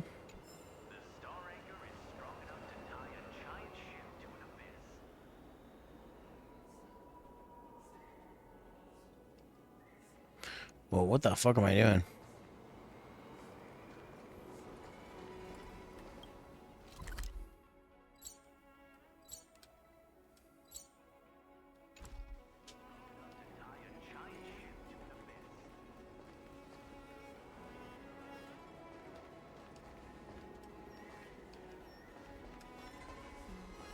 Let me teach you all how to sleep like the general.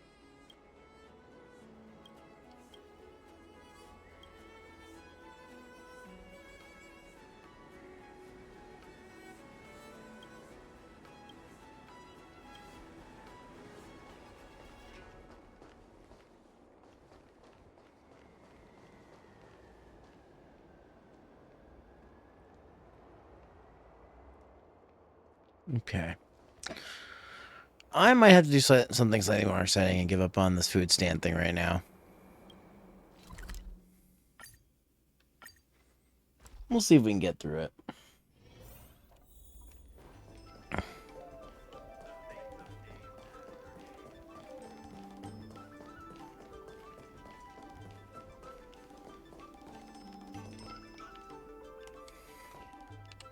Yes, I want to talk to her. There we go.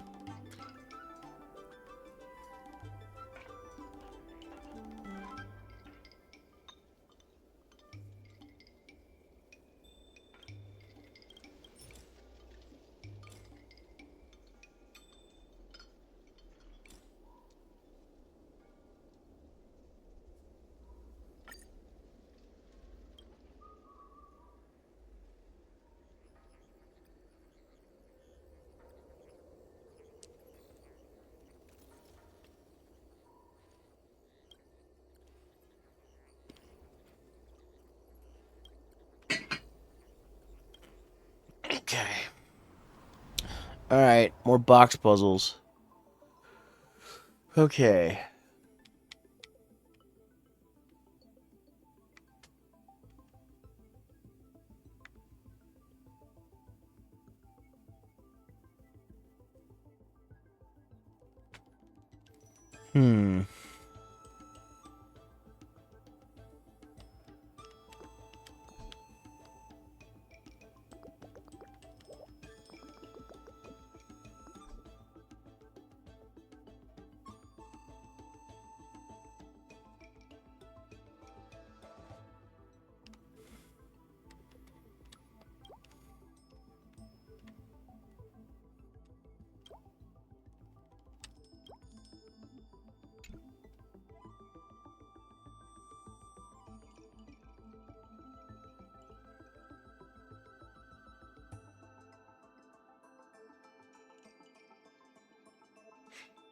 Okay.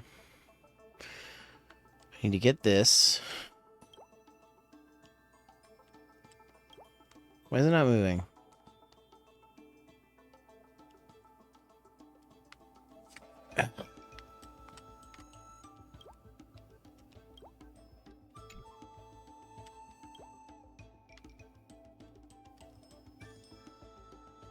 Why is it not doing what I want? I don't want to view the details, I want to move it. Press and hold to connect.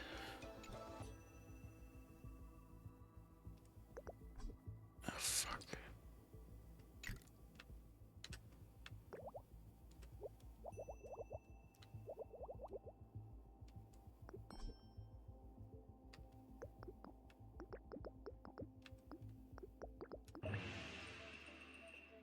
There we go.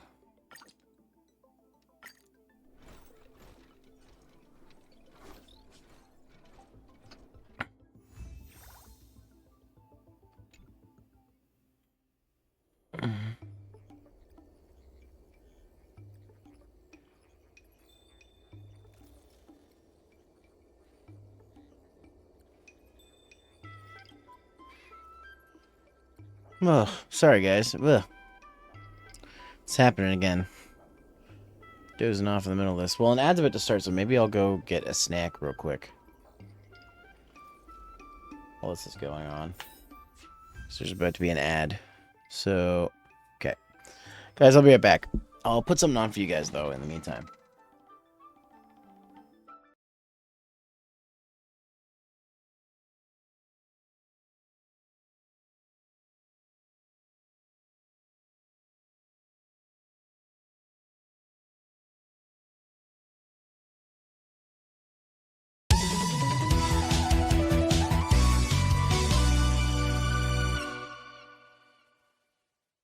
Hey guys, welcome back to Zero's Maverick Hunting.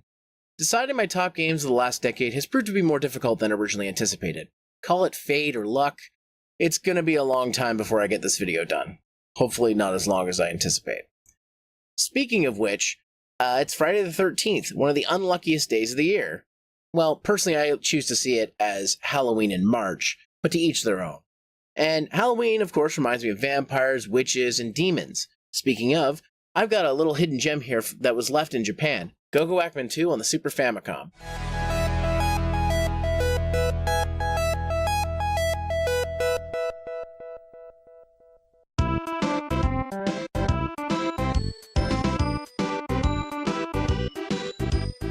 Akira Toriyama, a legend in the manga industry. With great hits like Dr. Slump and Dragon Ball, the man needs no introduction. He was also heavily involved in video games as an artist. He lent his talents to designing the art style of the Dragon Quest series, which single-handedly started the JRPG or console RPG. He was also involved in Chrono Trigger, one of the best RPGs for the Super Nintendo. Of course, many games were also based off of Toriyama's work, such as the staggering amount of Dragon Ball games.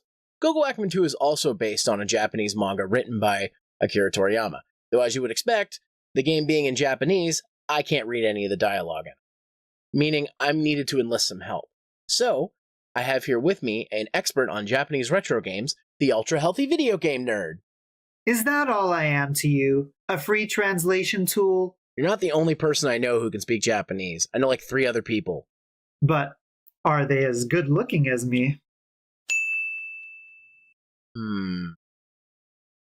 one Whatever, I'm giving you a cameo, so take it or leave it. Anyways, for those wondering just what's going on in this game, it's based on a short-lived comic series by Akira Toriyama, the author of one of the most widely known and loved anime series in the entire world. Sandland.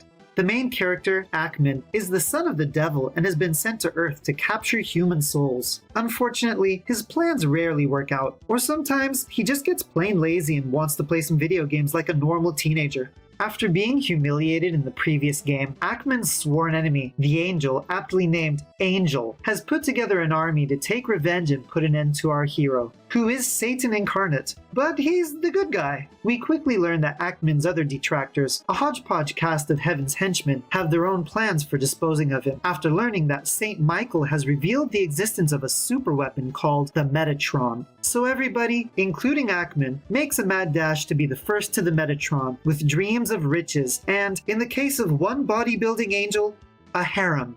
This idea of switching the roles of heaven and hell and making the group who we usually consider to be the bad guys into protagonists is probably something only a Japanese comic could pull off successfully, as the tongue-in-cheek characterizations make it easy to root for the soul-devouring son of the devil, Ackman. And who doesn't want to beat up some poser punk rockers every once in a while? Go-Go Ackman 2 plays like a typical side-scrolling action platformer of the time. Ackman uses various weapons such as a sword, a gun, and a boomerang that can be powered up into a throwing sickle. On top of that, he also has bombs that can be used to clear screens of enemies and deal massive damage. Ackman also has quite a few moves he can make use of, such as a jump that gets higher when holding up, a jump kick, a sliding move, and breakdancing.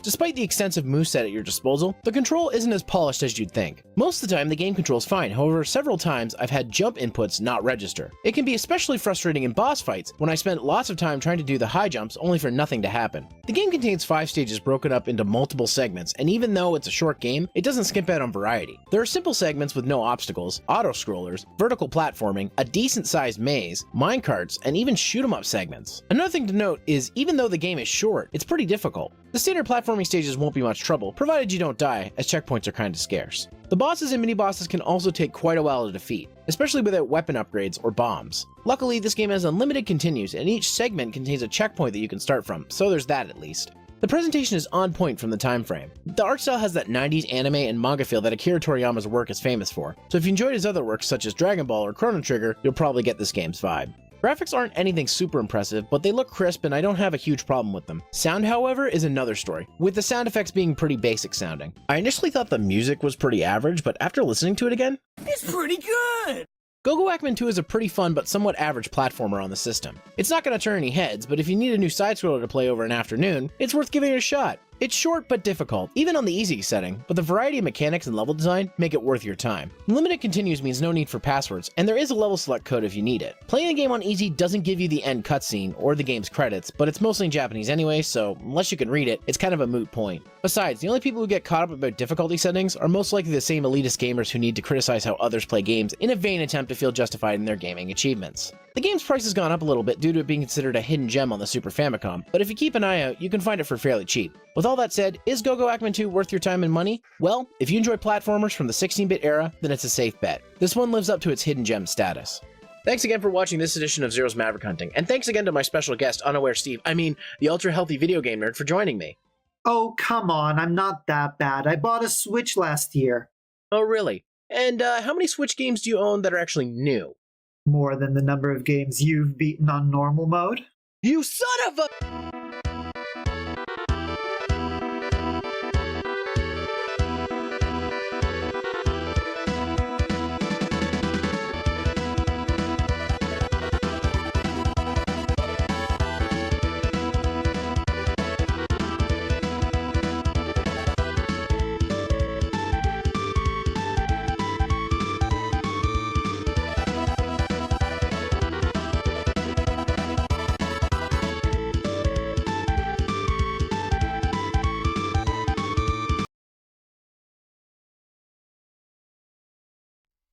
I'm back.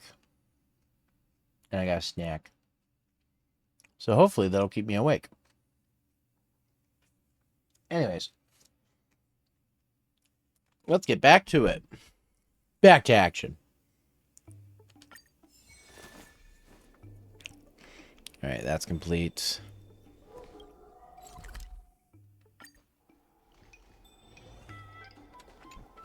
Regardless of the IPC. Hey, Panda, how are you? Positive changes need to be made to Arum Alley.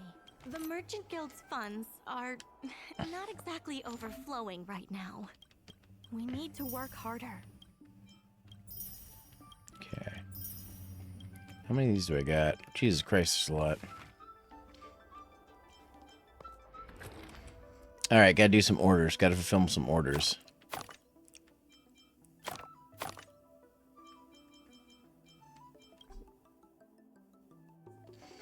Huh?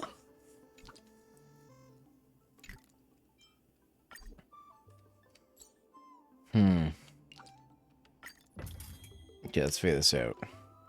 So that takes 4. Hold on.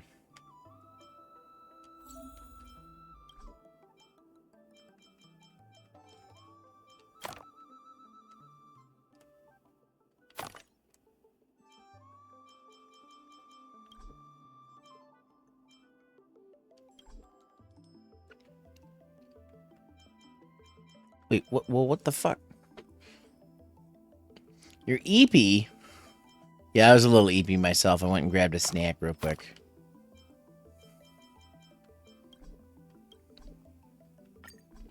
I'm doing alright. Okay, what's this hint?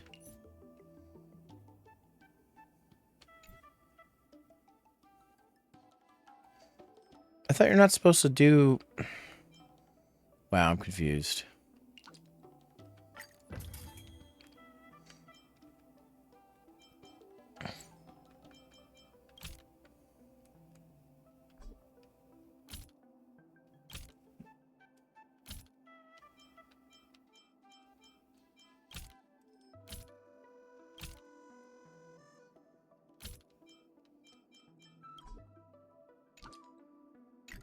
What was the fucking hint again? Oh. Let's try that again. I am not a big fan of this one. So I may give up on this and just do this later. I would rather do something more exciting.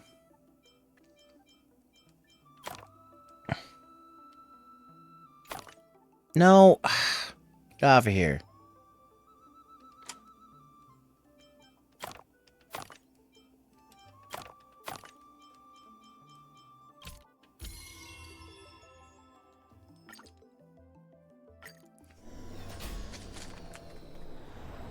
Okay.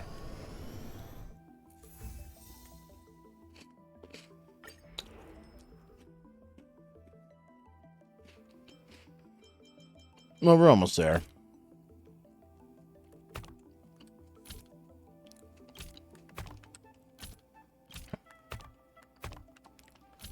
And then... What?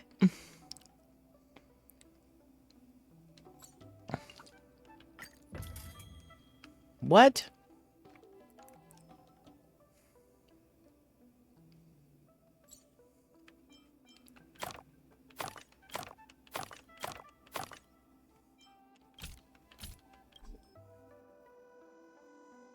What? Yeah, I'm not gonna do this. I'm done doing this. Let's do one of the other things.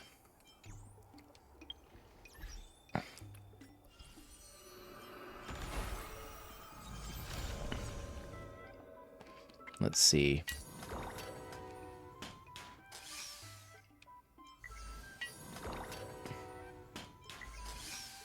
How many days are left on this? Oh, no.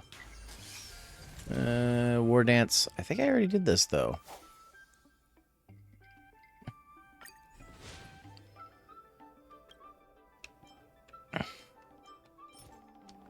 I gotta get more endings with her. I don't really want to do that yet. You know what? Let's just do more Penacony.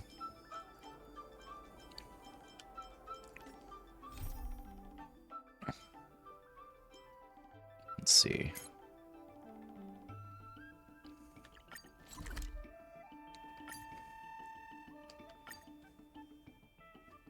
Because we gotta figure out more about this. Okay. So, I gotta talk to Dorkarine again.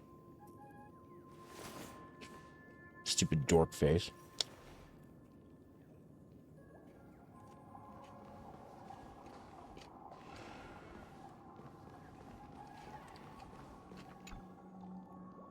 Ah, friend. My expression wasn't much better than yours when I first saw this. Your eyes aren't deceiving you. It's her. The famous singer, Robin.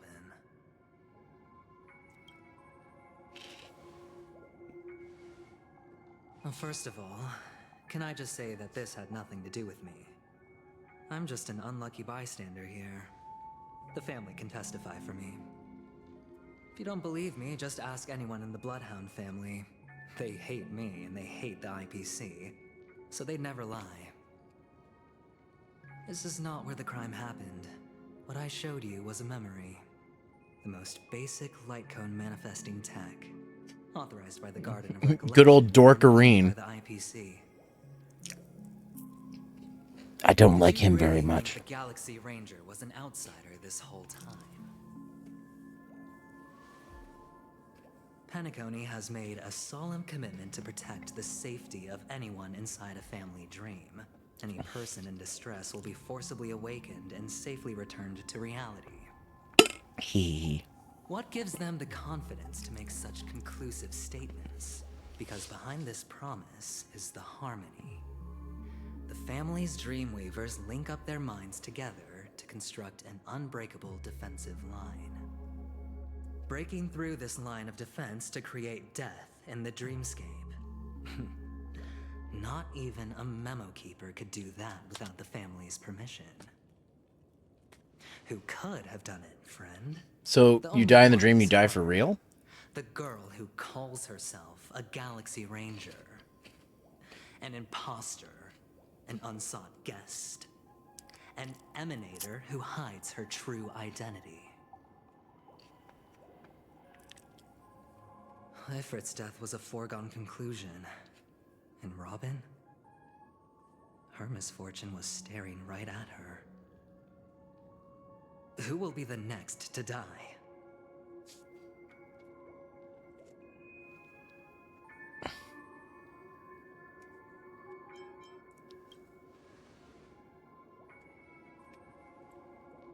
It's fine. Listen to your gut. Building trust always takes time. And I'm willing to wait. I just hope you realize that wherever that legacy is concerned, I don't think I'm ever gonna trust you, dude. covert plans are already underway throughout Penacony. Everyone's got their own agenda. Careful you don't get stuck on the wrong side. If I were you, I'd keep my distance from Acheron. After all, any schemes out in the open are always going to be better than a monster in the shadows, right? I don't trust him one bit. Who's to say there isn't an even deeper conspiracy lurking Now, Black beneath Swan. the surface? Memo Keeper, I think our little deal is finished. Aventurine is telling the truth. This memory is a real one. And there's no sign of any distortion. So great. So two of my after all. girlfriends are dead. That's what you're The saying. IPC is not the Garden, and there are real limits to what they can actually do. But you know all this. Friend, let's not beat around the bush here. The thing is, I want to reach out personally to team up with the Astral Express. I told you, I'm just not interested in scrambling for the legacy. I just came to Penacony for work. I'm here to retrieve some lost property for the IPC, if you catch my drift. I'm talking ownership of this frontier prison. This has all become a bad debt thanks to the cancer of all worlds. Stellaron. The IPC has tried sitting down. He compared to Stellaron to cancer. I mean, he's not wrong. Take our calls. You have no idea how difficult these people are to deal with. Put it this way. They've hushed up the existence of death before, so they can definitely cover up any news about Robin's death. It'll just quietly float off like a bubble and pop. Nobody ever being the wiser. That's not fair, right? So then, friend, I need your help.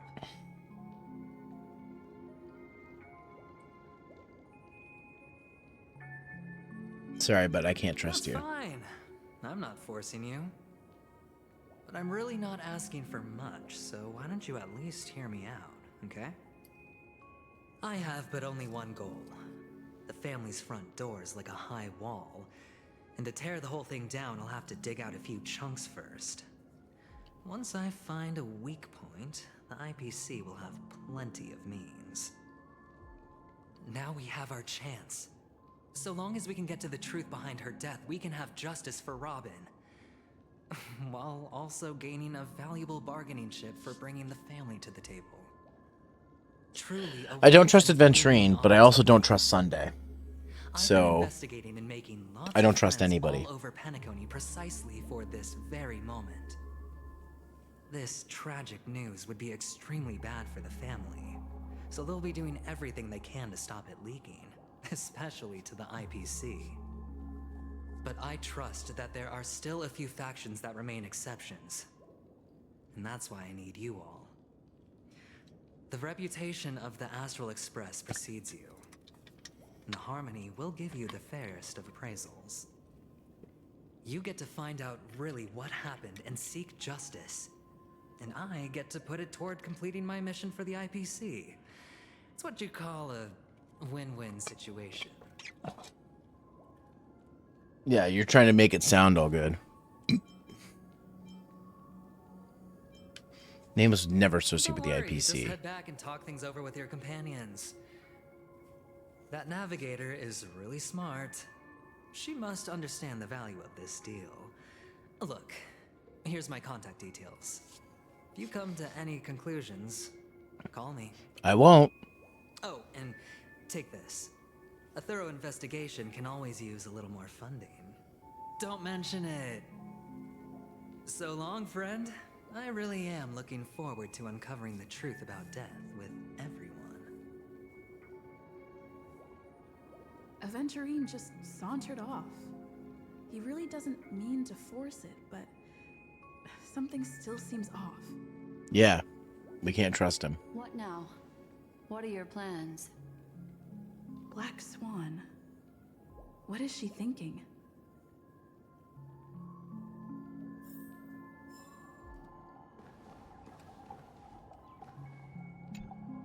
On the surface, this doesn't look like a bad deal for you.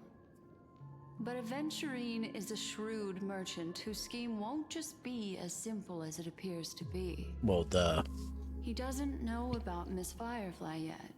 But, judging by your reaction, he may have noticed something going on, and deliberately shifted topics to the truth of death, to try and pull you in line with his way of thinking.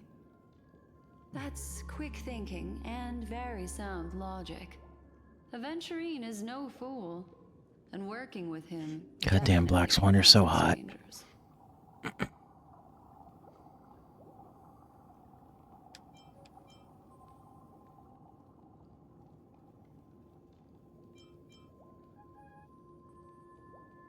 That is something I agree on.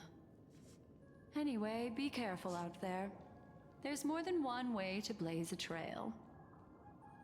In a dark forest beset by wolves, ensuring your own escape to safety should be your primary concern.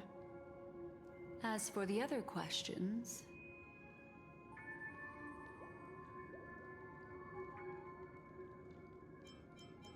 It's all happened so quickly, I can only make conjecture. After leaving here, go have a chat with your companions. I hope you can clarify the source of this confusion.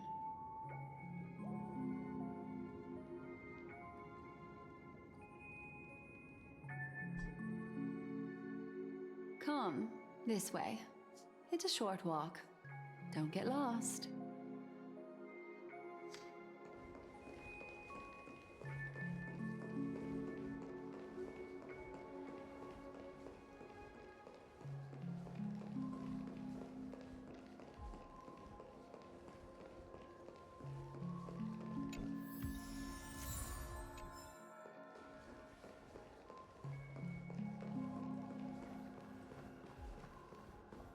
This way. This is where we part ways. All of this is like a nightmare. Unfortunately, the remembrance doesn't lie. What we just saw is the reality that happened, and it won't fade from our minds just because we wake up. But follow your heart and don't be afraid. We all walk through this world casting shadows of different lengths, and ultimately, all we leave behind are precious memories. Hold on just a sec.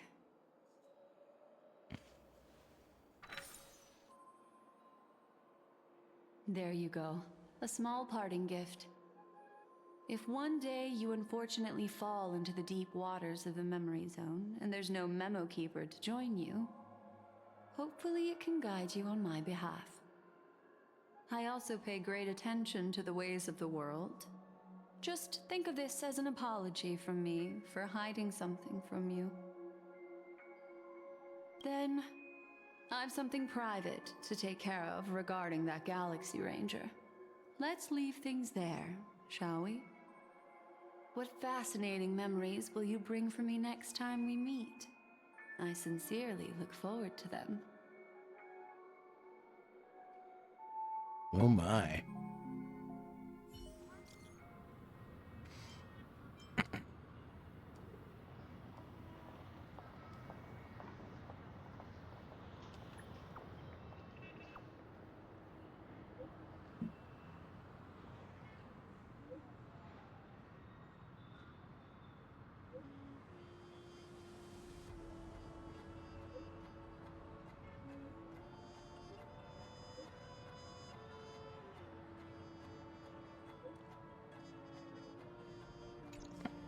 A family rep. Is Himiko okay? That's a good question.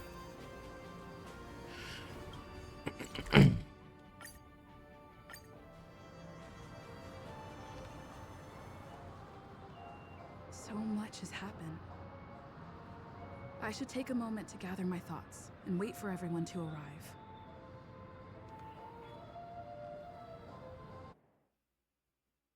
Oh. Some time ago, deep in memory zone. Better unsheath that blade now, Ranger. Do you still dream, Hunter? Of those slain by your hand?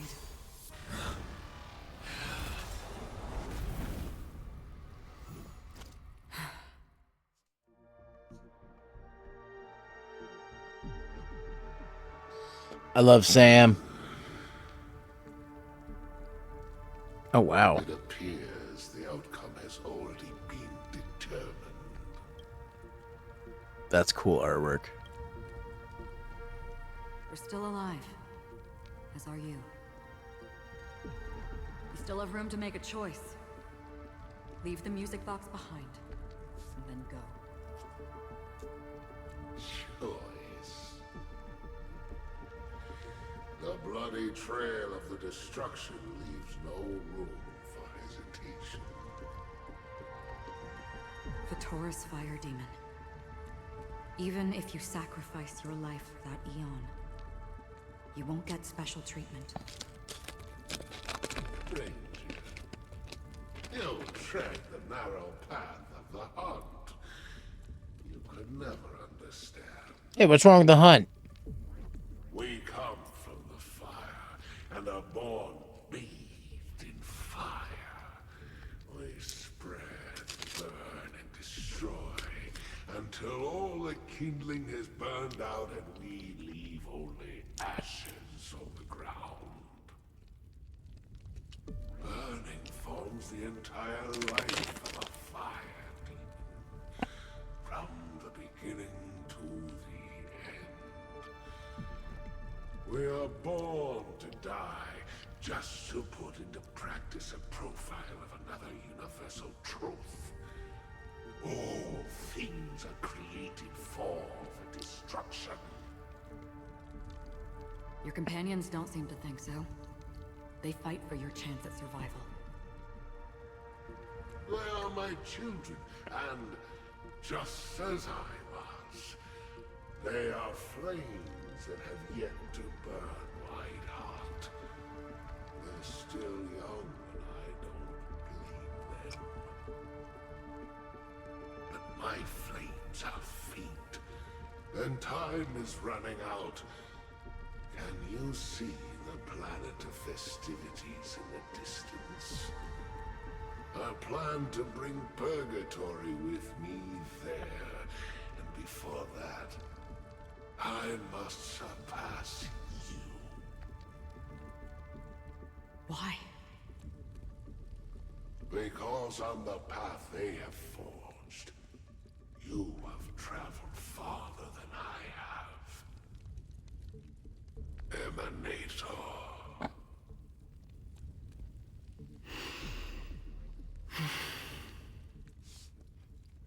You cannot hide your true identity. Draw that sword, for we shall indeed remain here, bound to fight a decisive battle to the death, for I choose this. Destruction is intense, but brief. To cravenly cling to life is to endure an endlessly prolonged existence. Even if the answer turns out to be your own destruction.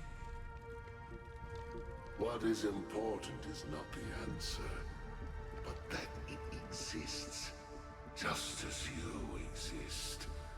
Just when they found the answer, I changed the question. Emanators are no different. Just as even sweet dreams may be born of the void, the so-called impossible is merely something that is yet to happen.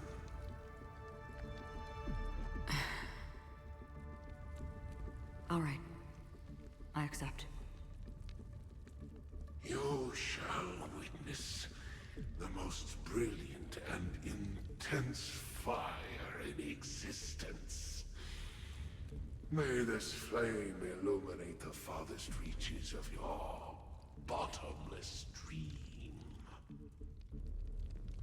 A bottomless dream.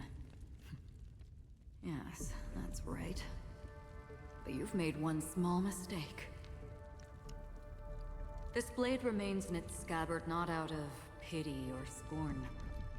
It's a personal secret that I don't want to disclose, but perhaps out of reciprocity.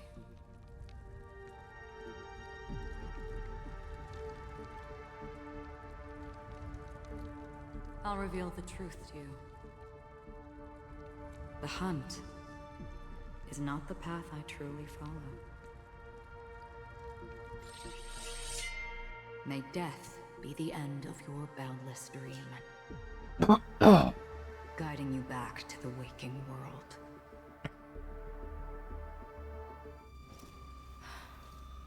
I still see them in my dreams. Hold it. Your time hasn't come yet. My time? I've seen many clever disguises that can conceal appearances, but they can never cover up who a person really is. And you're no different. You had no desire to kill the Trailblazer. You only did what you did to drive me and the Memo Keeper away, but why?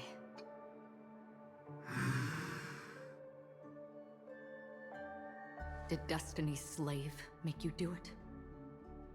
You know, Elio.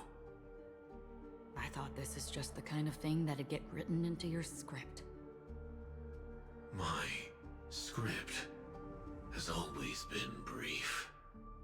Other than that, anything beyond that is unnecessary. He knows my nature. There is but a single destiny from which no one can escape. And until then, I hold the privilege of choice. However, you appear to be ignorant of this, so it's time for me to inquire. Who exactly are you? Not your enemy, perhaps. That's not what I asked.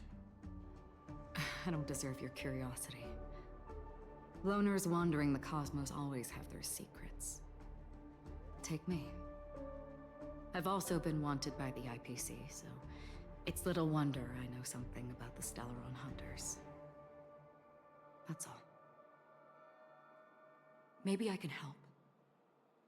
What reason would you have for doing that? I tend to forget things. Which is why, rather than memories, I'm accustomed to using my emotions to capture what I normally wouldn't otherwise.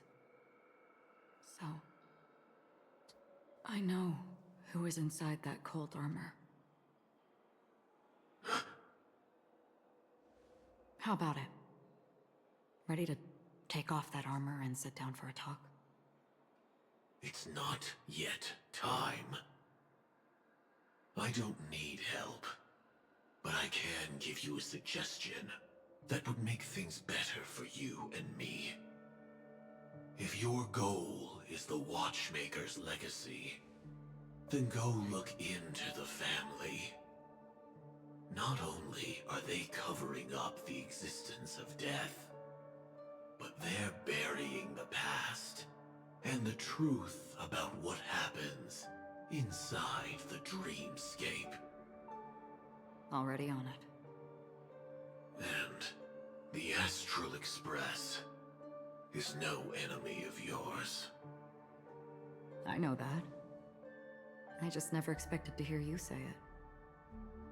What's next, then? The Trailblazer's been taken by Black Swan. Will you go look for her? No need for that. No harm in mentioning that Elio's only given me one instruction. Get all of the Astral Express to track down the Grand Legacy. I tried settling this in an easier and more direct way, but as you can see, here I am, confronting you. I failed. Can't ever go against the script. The so-called impossible is merely something that has yet to happen. That's it. Before we split, can I ask you one more thing? Is there anything else in your script about me? I'd like to know what kind of footnote I get to leave in that future foreseen by destiny. Unfortunately, not a thing came up. I knew it.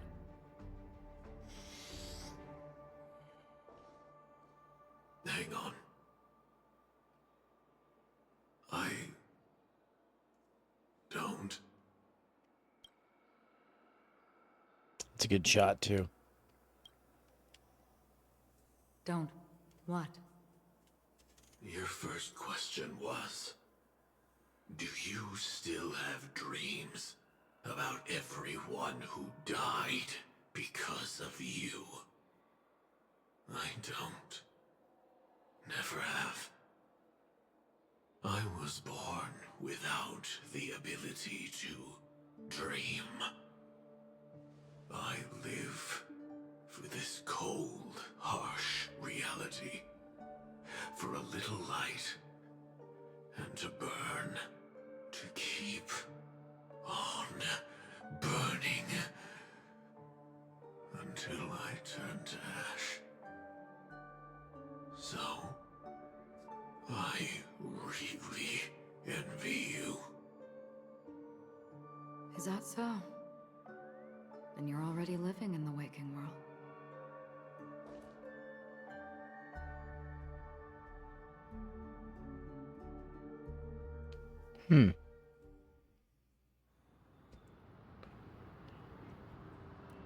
Golden hour, eh? We heard about Miss Firefly from Black Swan, but we never expected Miss Robin to... I'm sorry that I couldn't be with you then. Reality cruises on in serenity, while undercurrents bubble up from the dreamscape. Just like that memo keeper said. Stay strong, everyone. We can still do what we can for them. Starting with finding the murderer. Let's recap everything then. The Trailblazer just reminded me of something. March, do you remember what that family rep who negotiated with us said? Indeed, we trust that the Nameless has nothing to do with this. And we also beg each of you to help assist the family in verifying the identity of the deceased. That's how it was put, in reference to Miss Firefly. Looking back, he seemed a little evasive at the time. And he also failed to mention anything about the earlier murder, too. The family's planning on covering up all news about Miss Robin's death. If news gets out, Penacony's going to turn into a bloodbath. But the murder that followed closely after was obviously beyond their anticipation. The family had to try and turn things to their advantage by bringing in reinforcements from outside. The Charmony Festival is nearly here. They must be snowed under. It may also be that Miss Firefly's murder had so many witnesses that it couldn't be covered up. So they went with the flow and let more people on the scene to control the situation. After all, the nature of the two murders is fundamentally different. The family's first protective measure should be against malicious actors among the guests, such as that IPC envoy.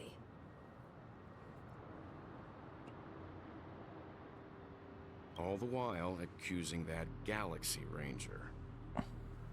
Are we missing the forest for the trees here? I always felt that Aventurine's reasons for accusing Miss Acheron were highly subtle. Can we believe him? At this point, I'm afraid the only ones we can trust are ourselves. Look, let's try to gather intel first and then list Sab, I'ma boop you possible back. outcomes we can. Then we go through them, eliminating contradictions one by one. The fewer facts remaining, the closer we are to the truth. I've still got this sense of foreboding. It's like we're stuck in a whirlpool, spinning around that legacy even after everything that's happened. This time we're playing the role of a real detective. But before we start, what are we going to say to the family and Aventurine? As I see things, the family harbors no ill will towards the Astral Express. If they didn't trust the crew, they wouldn't have casually commissioned outsiders to investigate a case that's, in all likelihood, a scandal. Plus, this is the family's turf. Teaming up with them should make things easier for us in the future. As for that Aventurine, well, I'd like to hear your thoughts. He's complex. He deliberately slow-played his hand during negotiations while running circles around us all the while. He appealed convincingly to both reason and emotion. It wasn't forced, but the intent was obvious. Still, it's good to have contacts among all this uncertainty. Aventurine showed his skills, and as far as our interests are aligned, he can become a reliable ally. We also need to keep a certain distance from the family. Never let them get too close. Teaming up with the IPC helps balance that out. If either side makes a move, we have the option to pull out. I don't trust either side. So you suggest accepting Aventurine's proposal to team up? Yes. It's risky, but we can only wait until both sides have played their cards before making any further judgments. I get why, but there's a whole lot of bad guys and girls around here, and I'm worried about getting stabbed in the back. She's been bullied a few times now, and I can't stand it anymore.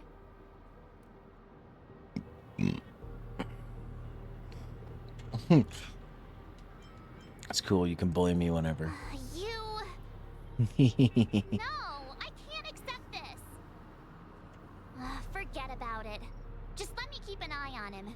If that doesn't work, we can just turn the tables and use him instead. Then, could you please reply to Aventurine? Everyone, take this time to put together your thoughts. Don't really want to. I don't trust him. No.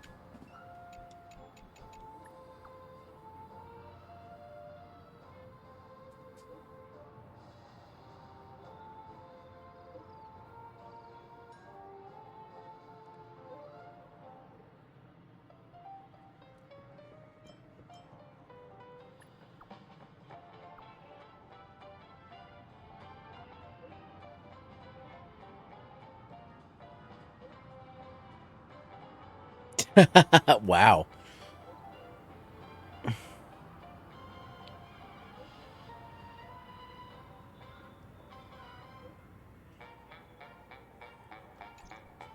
Looks like Aventurine is happy with this outcome.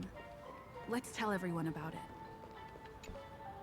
Aventurine's Oh, goal Himiko. is to try and recapture Penacony for IPC. To do this, he'll have to bring down the family in its entirety to create a big enough chance. The existence of death will be covered up by the family. So how does he plan on taking them down? It's gotta be something important enough that everyone will notice. But it also can't be anything too out in the open.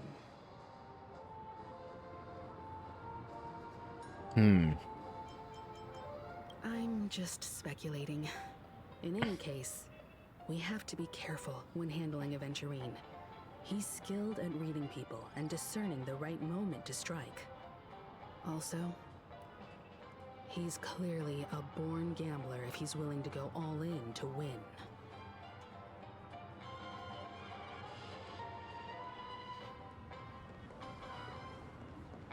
What do you think, Will? Aventurine said something that concerns me. He accused that Galaxy Ranger of killing Robin without any evidence whatsoever, but said nothing about her connection to that memory zone meme or why he was stalking you. It was a groundless accusation, which only serves to make him seem more suspicious. Exactly. Maybe Aventurine's goal was never to gain our trust. Maybe he wanted to foster a feeling of enmity towards Acheron and make the situation more volatile. Two birds, one stone. However, I asked Dan Heng back on the Express to confirm that story about the Annihilation Gang and the lost messages. It wasn't something that Aventurine made up out of thin air. You've met her many times now. What's your impression of Miss Acheron?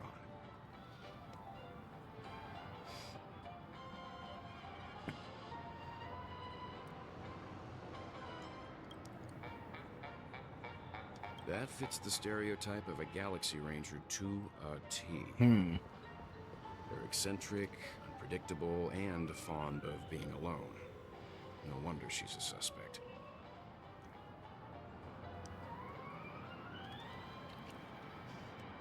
All right, let's go check on March.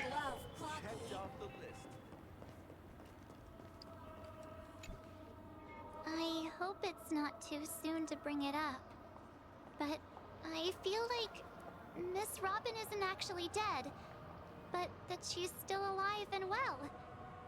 Somewhere. But everything's just some horrible prank. I have a feeling that you're right, March. Aren't we supposed to be inside a dream? How could someone die in a beautiful dreamscape like this? Shouldn't only good things happen here? She never met Freddy Krueger. Grand Theater, I just can't stop all these thoughts from flooding my Rappa's one of my favorites, but so is March. Like my team is the Wives and Laucha. because he's the best healer, so.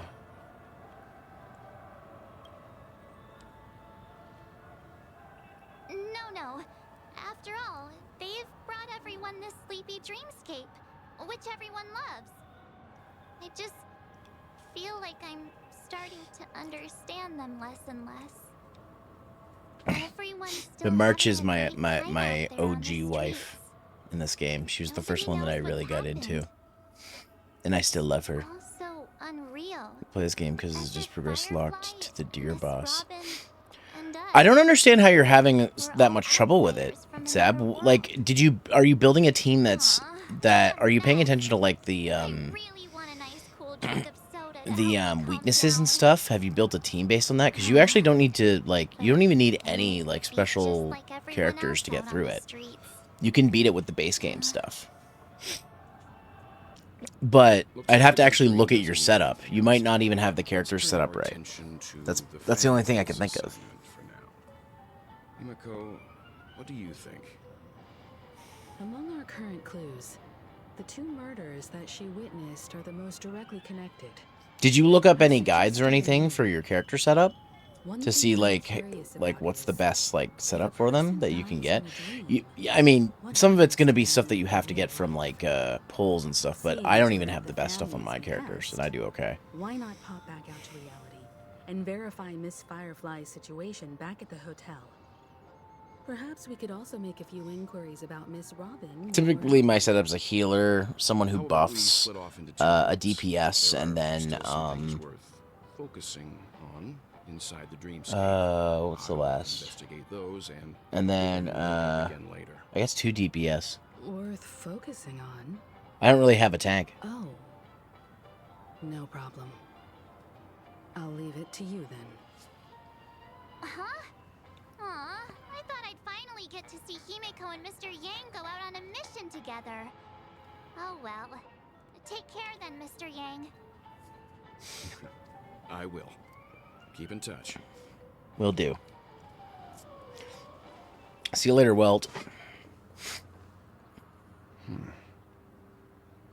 Honored guest, could you come out for a second? There she is.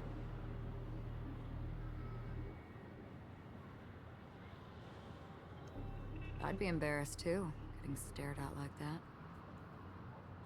Forgive me.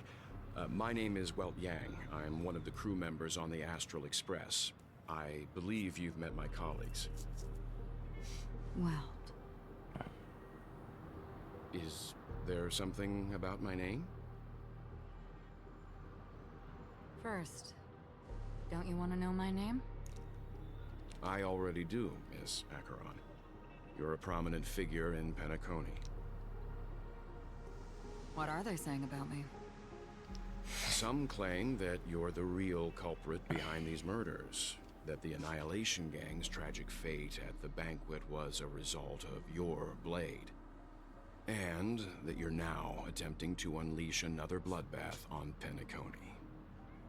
The Annihilation Gang? Ifrit of Everflame Mansion. Tragic fate. That Duke turned his dying body to flames and sacrificed his life as a martyr. He was a determined and damn, that was a heroic good shot too. fighter. Not even a villain should be disparaged like this. And what's more, there were plenty of suspects invited. Do they really think that a blade is more dangerous than that black hole you're wielding? Keen intuition. Not even the family managed to point out the truth behind this cane. So you must surely know, Miss Acheron, that peering into a black hole is not a wise move. As a potential threat, your knowledge of us has reached uncomfortable depths. Reveal your true identity and intentions. Otherwise, brace yourself for gravitational disintegration. That shouldn't be necessary.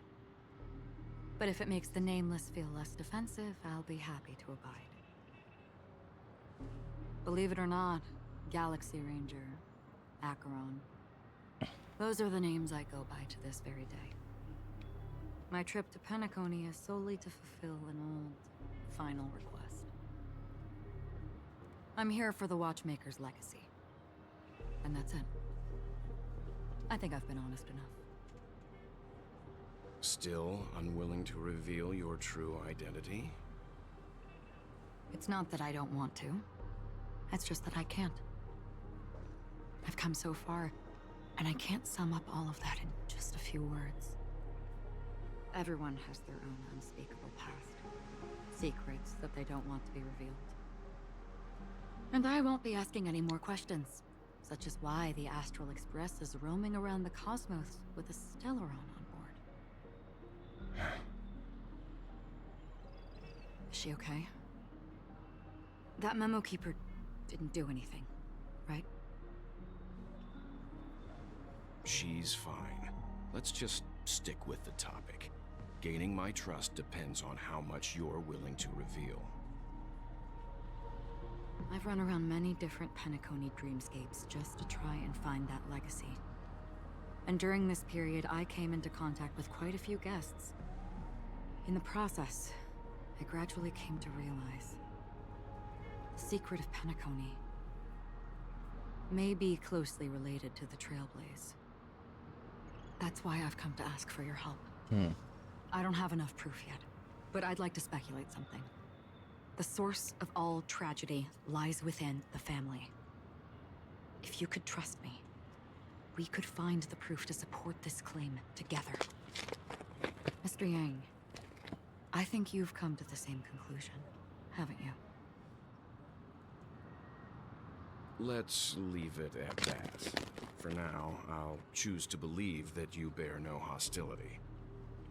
Share your findings with me and me alone. I don't want vague conjecture to interfere with other people's judgments before we find solid proof. By the way, would you like something to drink?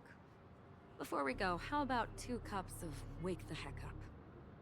No, 4 cups.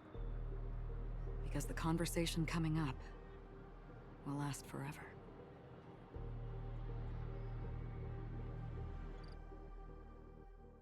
How about a nice cup of shut the fuck up?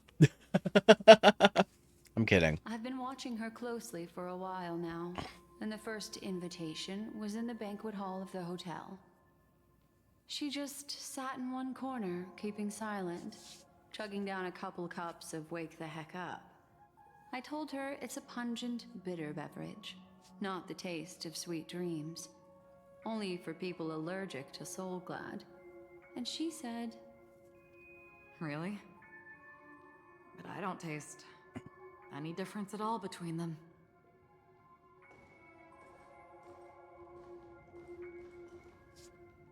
the guest rooms are charmingly minimalist. An aesthetic you share, Miss Acheron. It's a cinch, this music box.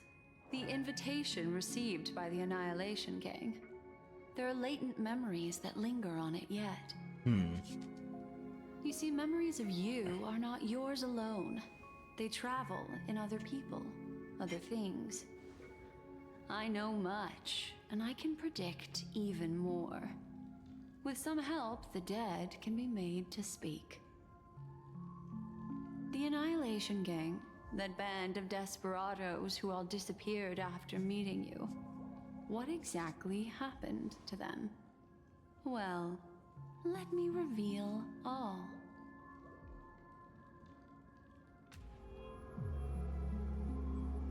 Gradation 12. Dreamscape 12. Father, I dedicate this to you. Well done, Dubra. Tabura. Wherever they go, shall be met by annihilation. There it is. It's hazy, but it's Ifrit's voice. The other one is probably his progeny.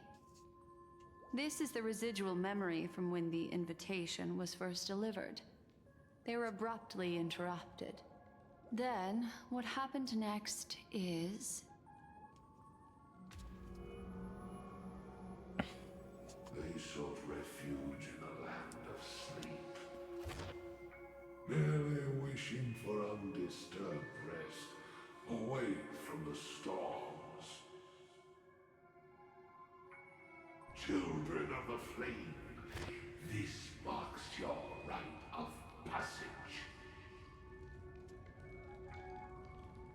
She won't be necessary. I alone am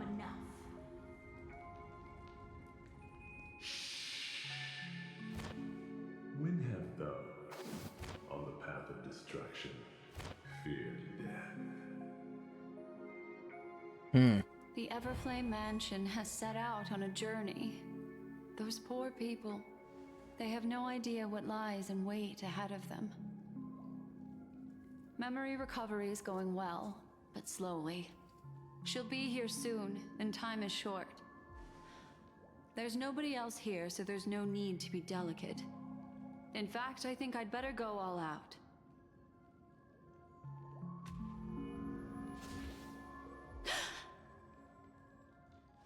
What happened?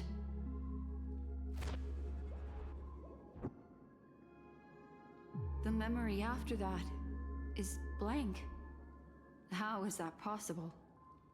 This music box fell into Acheron's hands, and she brought it to Penacony. That's a fact, and that's how it should have gone. But along the way...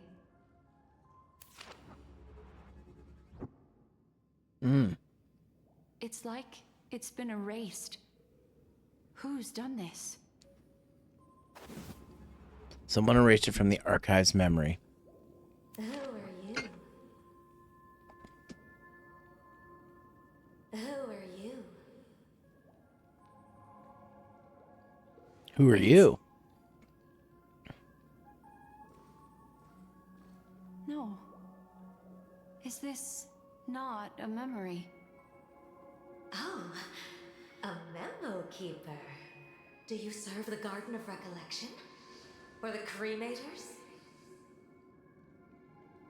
My name is Constance. A pleasure to meet you. We were supposed to meet in Penacony and spend an unforgettable time together. She's talking about gay sex. She's talking about being lesbian sex. That seems unrealistic. Dahlia's not welcome on the banquet star, and I don't need a coming-of-age ceremony. Oh, you'd come of age. There'd definitely be something coming. Want her secret? I can give it to you, and then you can enjoy the banquet for me. I wish you unforgettable memories. Oh, they'll be unforgettable. Oh. A phone. Wanna listen in?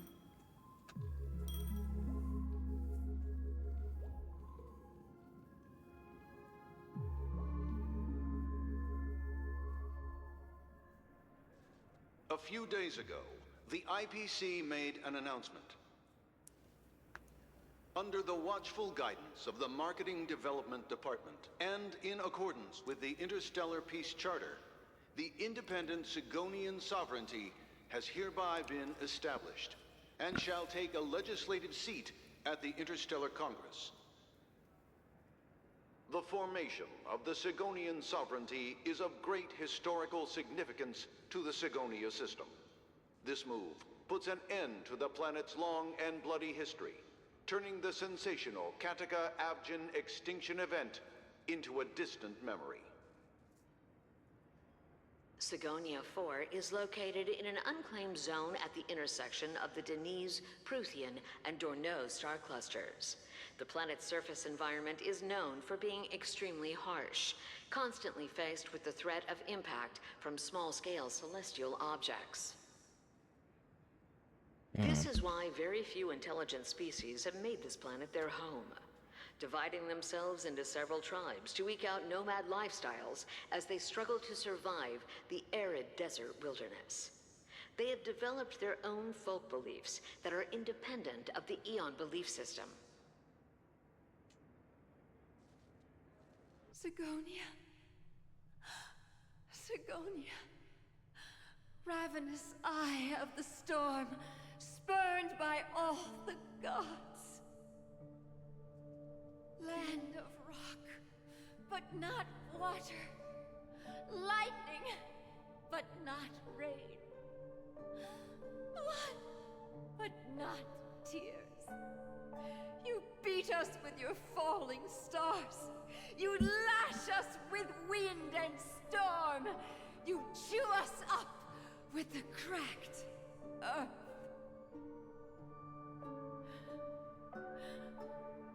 You promised us a land of honey, yet yoked us beneath a sword of bitterness.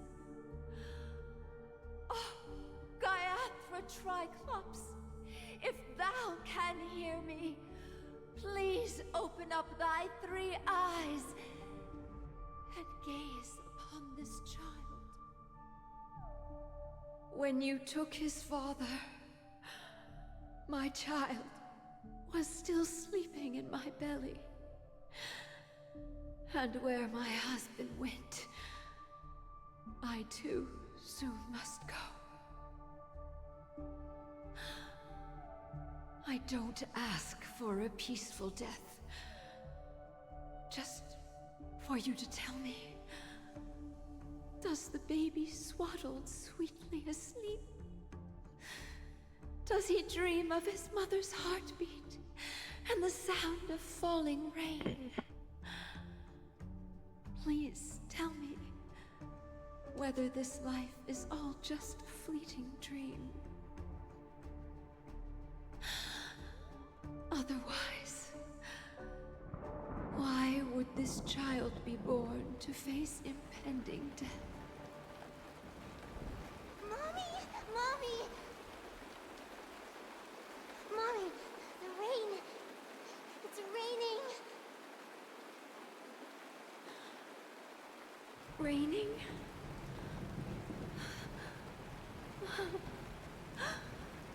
Raining. It is raining. It's true. Those Outworlders weren't lying to us. They really did summon the rain. Mommy, we can leave here. We can go back home.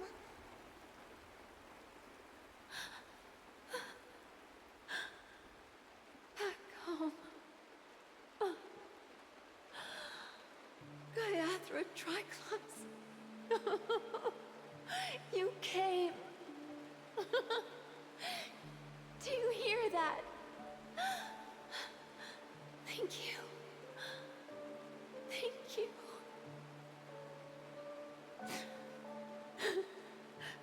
Darling, listen. This is the sound of rain. On the day you were born, the sky also sent down a gift like this from Gaiathra.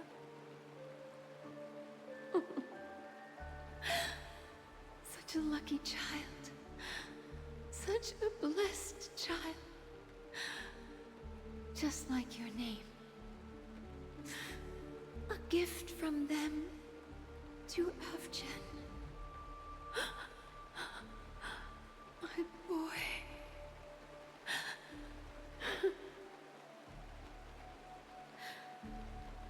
May the goddess Gaiathra close her eyes 3 times. Keep your blood eternally pulsing. Let your journey be forever peaceful. And your schemes forever concealed.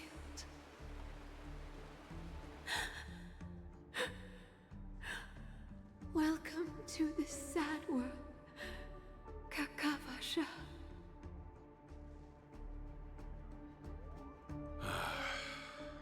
Time to wake up, gambler.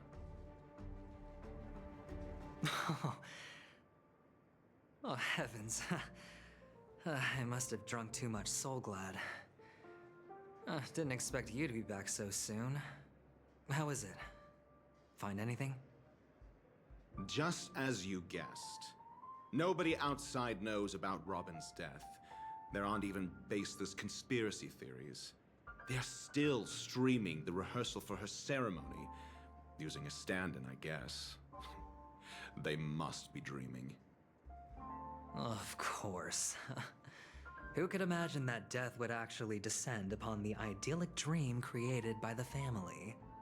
Let alone that the victim would be the female lead of the Charmony Festival. To be honest with you, I didn't believe it. I even tested it a few times myself. Until I discovered that I couldn't actually die. Whenever there's any danger, I'm forced awake by the dream pool, and it's all as if everything were just a nightmare. That's why I'm convinced that there are a few big secrets lurking behind the scenes. Then you must have heard about the Memory Zone meme. When I graciously deigned to establish connections with the Oak family on your behalf, Get ratioed, they were nerd. quite in a pitiful state of disarray. I'm not calling anybody nerd. Besides That's Robin, just what there I say. was another body. I don't know the exact details, just that it was a stowaway. 2 murder cases? I told you something seemed off about the Nameless. Oh, she must have come across the other one. This murderer is a psycho. And I have to say, the case does represent an opportunity. We can leverage the family's malfeasance and let the IPC use this as a reason to intervene. It's just that their trickery runs deeper than I thought. Robin's stand-in was all ready to go. These 2 murders are definitely getting hushed up. What should we do? Let me think. It's too rare an opportunity to miss out on, so I gotta be careful. Incredible gambler. Have you already exhausted your limited repertoire of tricks so soon? There are plenty of chips, but it'd be best to choose carefully. The most straightforward has to be Robin. Remember? That masked fool once told me to find a mute as a friend. Robin is what she calls the mute. She has lost her voice, and while most people can't pick up on it, you and I cannot mistake that sound. Not produced by any voice box, but rather by the resonance of the harmony. If that girl hadn't gone hoarse from singing practice, there'd only be one possibility. Something was up with the family. Or Robin herself. To get to the bottom of this, I tried every way I could to meet her. But she died. Right before my very eyes. A complete and utter loss. Incidentally, it seems to have resulted in your rather undignified arrival on the interrogation stand. There were eyewitnesses at the scene, and the family, in their graciousness, has tentatively accepted your alibi. However, for the foreseeable future, you shall, regrettably, find yourself under the vigilant watch of the hounds. Well, things aren't looking too optimistic, Doctor. I'm starting to break out in a cold sweat. Do you reckon there's still any chance of a comeback, given how things are? A probability? Yes, it exists, but it verges on the infinitesimal. To phrase it in a manner more befitting the vernacular of Penacony, you're dreaming. But if you simply can't control yourself and want to try your hand, then there just so happens to be a suitable candidate. That man wants to see you again. Who? Sunday. Is this a public hearing or a private trial? If it were the former, it would hardly befit my stature to stoop to the role of a mere messenger. Fine. Oh, that's great. It's all great. You see, the dead can't talk, but the living can. Ratio, I'm convinced now that there must be something wrong inside the family. Oh, just you wait and see. That man's sister has died. He can't sit on his hands. Well, without any further ado, let's set off. Lead the way. The show is about to begin.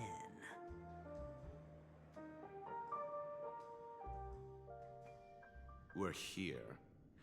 The Dewlight Pavilion is the Oak family's fortress and a place where heads of the families meet to discuss great plans for Penacony.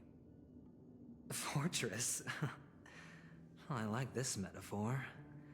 I dealt with the warlords of the Amanicus star system not long ago, and their synchronized orbital manor wasn't this heavily guarded. This mansion nominally belongs to Sunday, and is very befitting of its owner.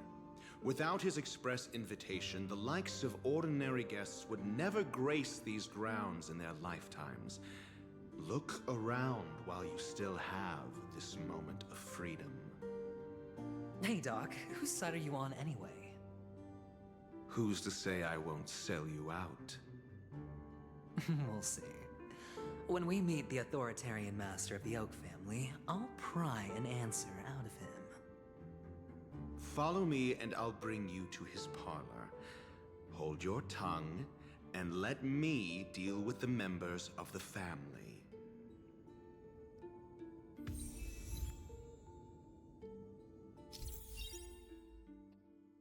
Alrighty. Whew, that was a lot of story.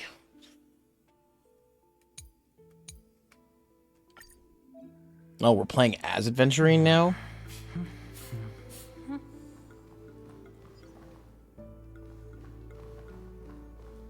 Interesting. Hey, you two! That's a place of business. No intrigue. I was requested by Mr. Sunday to bring him the suspect. My name is Ratio. He should have mentioned it to you. Oh, I remember you. Veritas Ratio. Your punch virtual particle clock is impressive. Excuse me? The one on your head. Of course, it's nothing compared to my full pocket dimensional annihilating power armor of the Mobile Knights. Right, and as I mentioned, that fantasy raiment of yours doesn't exist. That's because you can't see it. Like I say, only family can see the glory of the Mobile Knights. Ugh, enough. Get going. Don't keep Mr. Sunday waiting. It seems like the idiocy index here is no better than it is out there. Ugh. Alright, well, let's see what this is all about. Treasure. A dead end? The door is shut tight. Looks like we're on our own. I mean, there isn't a door. How did you get in before? For security reasons, the family built the administrative site deep in the dreamscape, with the mechanisms hidden in these Nightingale statues. The direction of the statues can be controlled. On the previous occasion, an attendant named Kona had gone to the side room to verify something before setting the statues in the correct positions. Well, maybe we should do the same. Let's go and take a look. Of course, we can also use brute force. Alright, before I do that, there's treasure chest in here. So A jades. reward with no risk. I'll take it.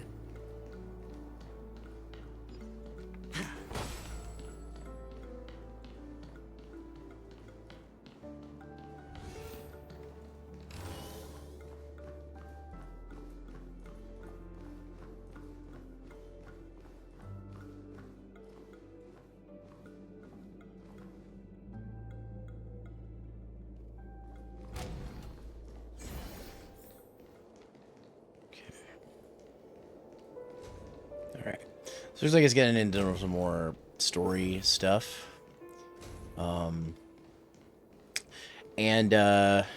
Well, I'll get this treasure first. And to be honest, I really am, I'm getting close to the end of my stream time. But hey, not too bad, not too bad. Oh, I have enough for one of these. Sweet. Let's see.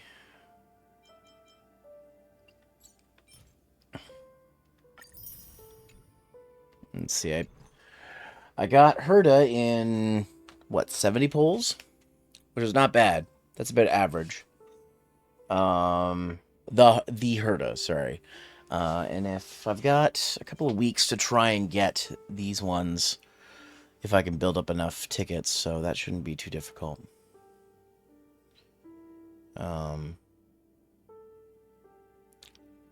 But yeah, no. I'll see what happens with Herta. I'm gonna be honest, I wasn't that impressed with the Herta compared to the regular Herta. I think the regular Herta so far is still better. But there's probably something I'm missing from the character, and that's why I just got her, so I'm gonna have to figure it out, so. But yeah, no, I think that's probably gonna do us for today. I'm falling asleep like crazy in my chair, so it's getting close to dinner time, so I need to get something in my system to keep me awake. But yeah, no, I'm looking forward to going through more of Penacony, and seeing all there is to show. God, why does Linksha have to have, like, the perfect, like, the perfect thigh, you know, thighs in this shot? All this talk of dreams and sleep. Yeah, and I'm falling asleep in my chair. Not because I'm not interested, but because, like, I don't know. I have sleep apnea, and sometimes I don't get enough rest, even if I get, like, 8 hours sleep. It's funny, like, lately, getting 8 hours sleep makes me feel like makes me feel really groggy. Like, I feel like I sleep heavy. If I get more than 7 hours, it does. And I think that's because my sleep is not good. But, fortunately, OHIP doesn't cover CPAP, so at least the one that I need to get, so I haven't gotten one. But maybe one of these days I'll get one soon. Should, though, to have better sleep, but I feel rested when I wake up. Sometimes I get really tired in the middle of the day.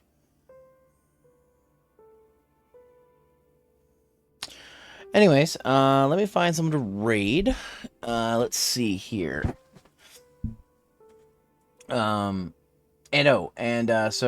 next week is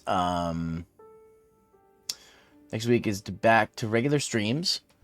Monday is going to be with Sky and Karama, getting through more Zelda. I have the final dungeon of some food and sleep. Yeah, I will. Monday, I got to do the final dungeon area of Oracle of Ages, and I think Sky's going to be just doing some post-game stuff in Seasons, and then we'll share our codes, and then we'll both get started on the other person's game, so we can continue on. And then Tuesday, I'm hopefully finally going to get back to Final Fantasy. We'll see. I don't know, Sab. I'll talk to you in the DMs about this. I've been meaning to. I just haven't had time. And then Wednesday will be more Monster Hunter. I'm hoping we're getting pretty far in G rank. Hopefully we can get through G rank in Monster Hunter Generations Ultimate. I'm really excited for Wednesday's stream because we're gonna be fighting one of my favorite monsters, Lao Shanlong, from the previous games. I didn't know he was in Generations Ultimate, and I'm excited to play it. And then next Saturday, I really need to get back to Paper Mario. I've been kind of neglecting it. I need to get through it. I'm not getting through my stuff fast enough on stream, but that may change going forward. So, oh no, that's fine. That's fine. I've been meaning to talk to you about it anyways, Sab. I just haven't had a good opportunity to. Anyways, let's see. Let me check if anybody in LTN is live. Let's see. Is anybody in LTN live? Nope, just me. Okay, let me check the who's live in my server. See who's gone live in the last little bit. Nightman and Sakura. Is Sakura still live? I haven't rated Sakura in a hot minute. She just went live like less than an hour ago, so she's probably still live. If she is, I might give her the raid because Sakura's an old friend of mine, and me just mute the site, because in case of ads... Oh, I didn't get an ad. Oh, now I did. Okay. It's only a 30-minute ad, though. Alright, so we're going to raid my friend Grim Reaper Soccer. She's playing Call of Duty Black Ops 6. Old friend of mine. I've known her for over 10 years. I guess at this point. Alright.